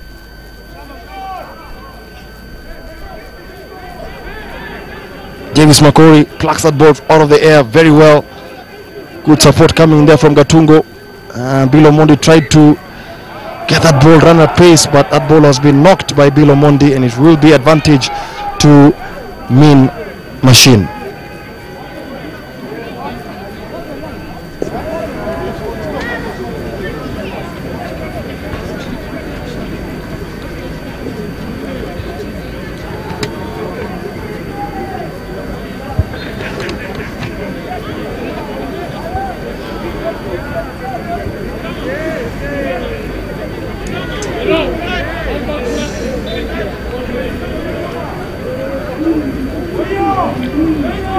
Good scrum there from Impala.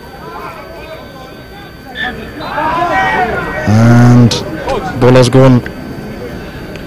Another infringement, so it's going to be an Impala ball.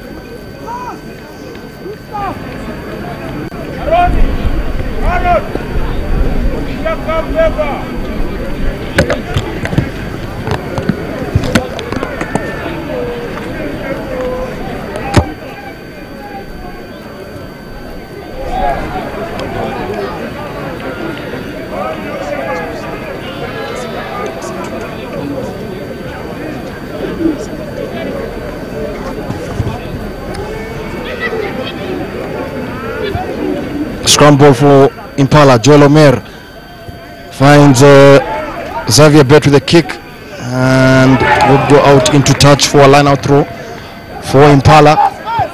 Finishing this second half very strongly. Started it very poorly, really under the coach from Mean Machine, but Machine were able to take their chances.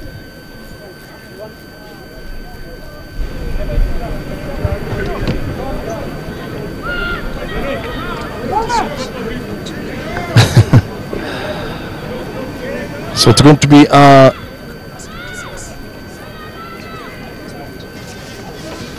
Adam Mugo to feed this ball into the line out for Mean Machine. Last passage of play, if I'm not wrong. Impala do have the win in the bag. Nakuru leading Black Blood 26-10. Cabras leading Strathmore 26-7, but that was a late kickoff, so there could be more scores in that game. So Nakuru, Mwamba and Impala, I think, do have the bonus points in the bag. How interesting on this weekend that all three teams chasing playoff positions do get the bonus points in the bag.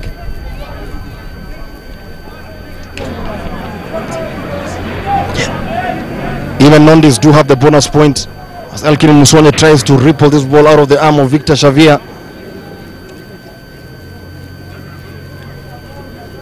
Play slowly petering out here at the Impala club, and it's game over. Impala have beaten Mean Machine by 25 points to 10, and in the process do get a bonus point win here at the RFUA club. In case you missed it, Mean Machine, Menengai Oilers did beat Homeboys 26 points to 10, 26 points to 24 in the early kickoff at 2 p.m. And definitely it has been great rugby action from the RFEA ground. And as William updated you moments ago, there are other scores which will be shared as we just see a confirmation of the full-time score here. Impala 25, Mean Machine 10. For all the latest Kenya Cup scores, visit the Bamba Sports social media page on Facebook, Instagram and Twitter. Let's just catch a glimpse of some of the fans here at the RFEA ground as we go through the highlights of the second half. What a half it was.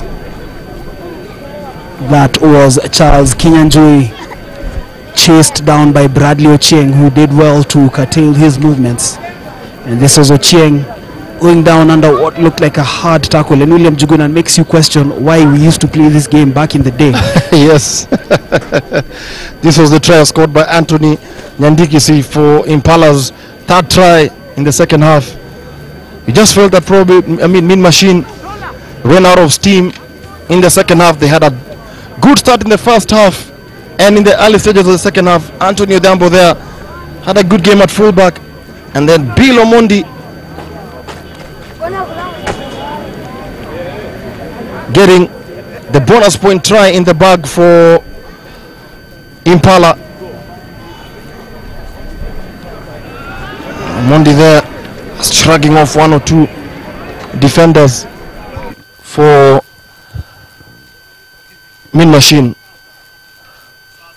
So that's the full-time score. Impala have beaten Mean Machine by 25 points to 10. We shall go now to Carol Kamande for match interviews with Frank Ndong and Ramsville Matekwa of Mean Machine.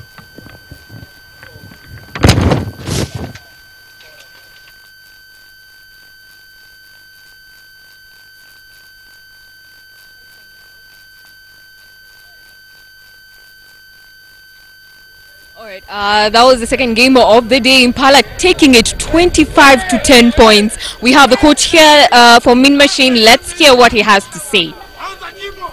Alright, coach, what might you say went wrong today? I believe my players started at a very high tempo, which was the game plan, and we needed to score from the territory and possession that we had, but unfortunately we could not. Then in the first half, as you can hear the fans shouting, there was one phase of play where 3 calls, the ref didn't get it, and at halftime when I went to them, they say like, okay, now we are going to correct it after Impala has scored. So it's a tough and bitter pill to swallow, but we look forward to the next game, and we hope the officiating doesn't bog us down and we can keep up the fast tempo of the game that we started with.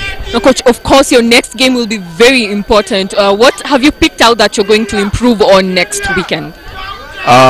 We just have to be composed when you get into the green zone, because we had a lot of territory, especially in the first 20 minutes of each half, and we did not convert that into points. And then there's I think 3 missed penalties, which would have put us back in the game, and I believe would have given the boys more impetus to go for the win.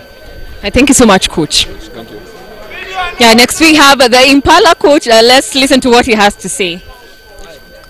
Coach, congratulations. What went right today? The 5 points. The 5 points went right. It was a scrappy game. Machine put us under pressure, immense pressure, disrupted our continuity, but we managed to get the 5 points, and that will take the bank. Now, at halftime, you were 3 points. Your lead was just 3 points. Were you under pressure? No, we won because we were comfortable. Machine won the game because of our errors. So all we had to do was fix our errors, and we get into it. We fixed our set pieces, dominated them totally, gave us some good platforms to get the tries. Thank you so much, coach. Congratulations once again. Yeah. Thank you so much for watching. That was the second game. Impala have won 25 to 10 points. See you next weekend.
It's not that serious, so you lose the game. Our job is to win football games, and we cannot make that. But if a whole stand would do it, then it's completely. Mauricio Pochettino has offered his best wishes to Ole Gunnar Solskjaer, who was named Manchester United's permanent manager on Thursday. Pochettino was repeatedly linked to the United post after Jose Mourinho's dismissal in December, but Solskjaer impressed after he was hired in a caretaker role and has now been given a 3-year deal. Pochettino says the talk of him being lined up for the Old Trafford job was never more than speculation, saying there's nothing more he can do about the rumors. Manchester United will give Molde a total of £1 million in a goodwill gesture after appointing Ole Gunnar Solskjaer as their permanent manager. Solskjaer was appointed as replacement for Jose Mourinho on Thursday, with the Norwegian signing a 3-year contract worth around £21 million. Molde received half of the payment in December when they allowed the former United striker to take over at Old Trafford as the club's caretaker manager. Solskjaer has won 14 of his 19 matches since taking the reins at United. We have talked to each other. The clubs have speaking to each other the last day, and I think it's gone very fast the last day, and now the conclusion was in this morning, so we have not just time on many time on it. I have no comments on the economic aspect of the deal, but we get a compensation, and that is what I will have of comments on your question. For us, it's good to have a conclusion regarding the permanent job as a manager in Man United, then we can quit the speculation if we get the job or not. So for us it's a good day to conclude that we will continue with Erling as our manager now. So a conclusion is good for us. We losing our manager for many years will have brought a lot of success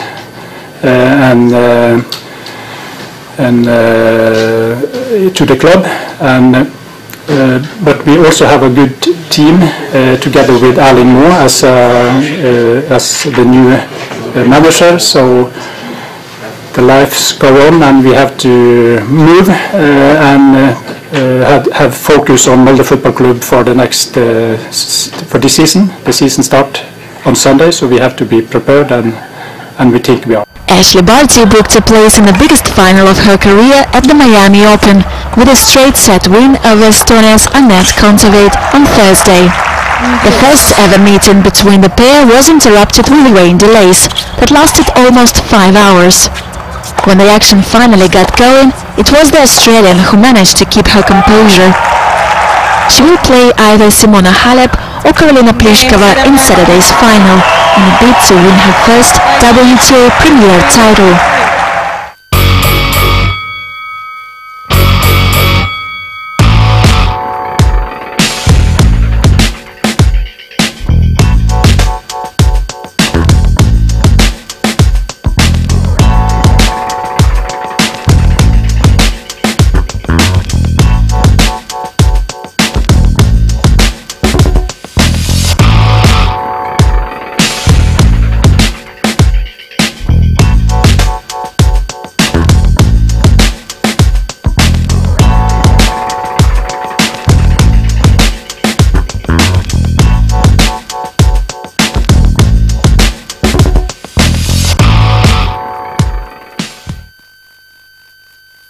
Thibaut Courtois has labelled Eden Hazard as one of the best players in the world and would like the Chelsea forward to join him at Real Madrid. Hazard's contract at Chelsea expires at the end of next season and is yet to sign terms of an extension. Earlier this week, the Belgian captain denied reports he had agreed a 5-year deal with Madrid ahead of a summer move to the Bernabeu. Courtois and Hazard have both returned to their clubs after opening Belgium's Euro 2020 qualification campaign with victories over Russia and Cyprus. Roger Federer was at his very best to beat 6th seed Kevin Anderson and go through to his 7th Miami semi-final, and he provided some entertainment while he was doing it.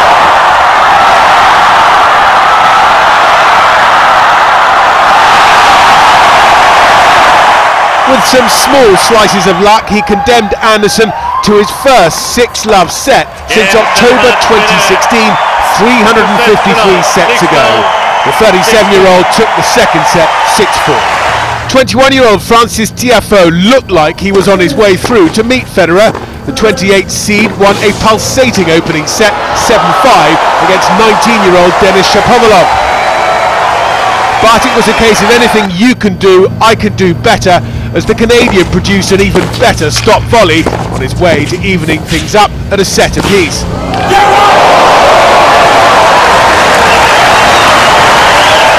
And it was the 20th seed who came through with his power game to the fore. It was the third time in 4 matches here that he'd come back from a set down to win.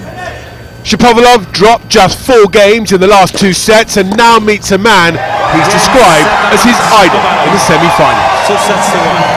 Gormahia will be without defender Harim Shakava for the first leg of the CAF Confederation quarter-final match against Ares Berkane of Morocco. Shakava received the suspension after accumulating 2 yellow cards in different matches in the competition. Kogalo will also be without Shafiq Batamuze for both legs for receiving 2 cautions in the same match. Jacques Tirisange is also suspended from both legs, while Ernest Wendo is suspended for both legs in the first leg of the semi-final if Gormahia gets past the Moroccan side. Chelsea striker Gonzalo Higuain has announced his retirement from the Argentina national team, citing family reasons.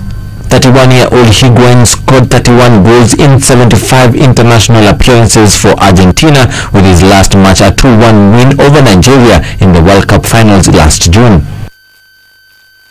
James Harden scored 38 points and the Houston Rockets used a huge second quarter to build the lead and get an easy 112-85 win over the Denver Nuggets on Thursday night. The Rockets trailed by as many as 7 in the first quarter but built a 62-44 lead at halftime behind a 40-point second quarter. The victory is Houston's third in 4 games as the Rockets bounced back from a 108-94 loss to Milwaukee on Tuesday night. The Nuggets, who entered the day just a half a game behind the first-place Golden State Warriors, got 20 points from Jamal Murray as they lost for just the second time in 3 games after winning their previous 6. The Kenya Cup is live on Bamba Sport. Get all the tries, the conversions, the wins of the new rugby season live.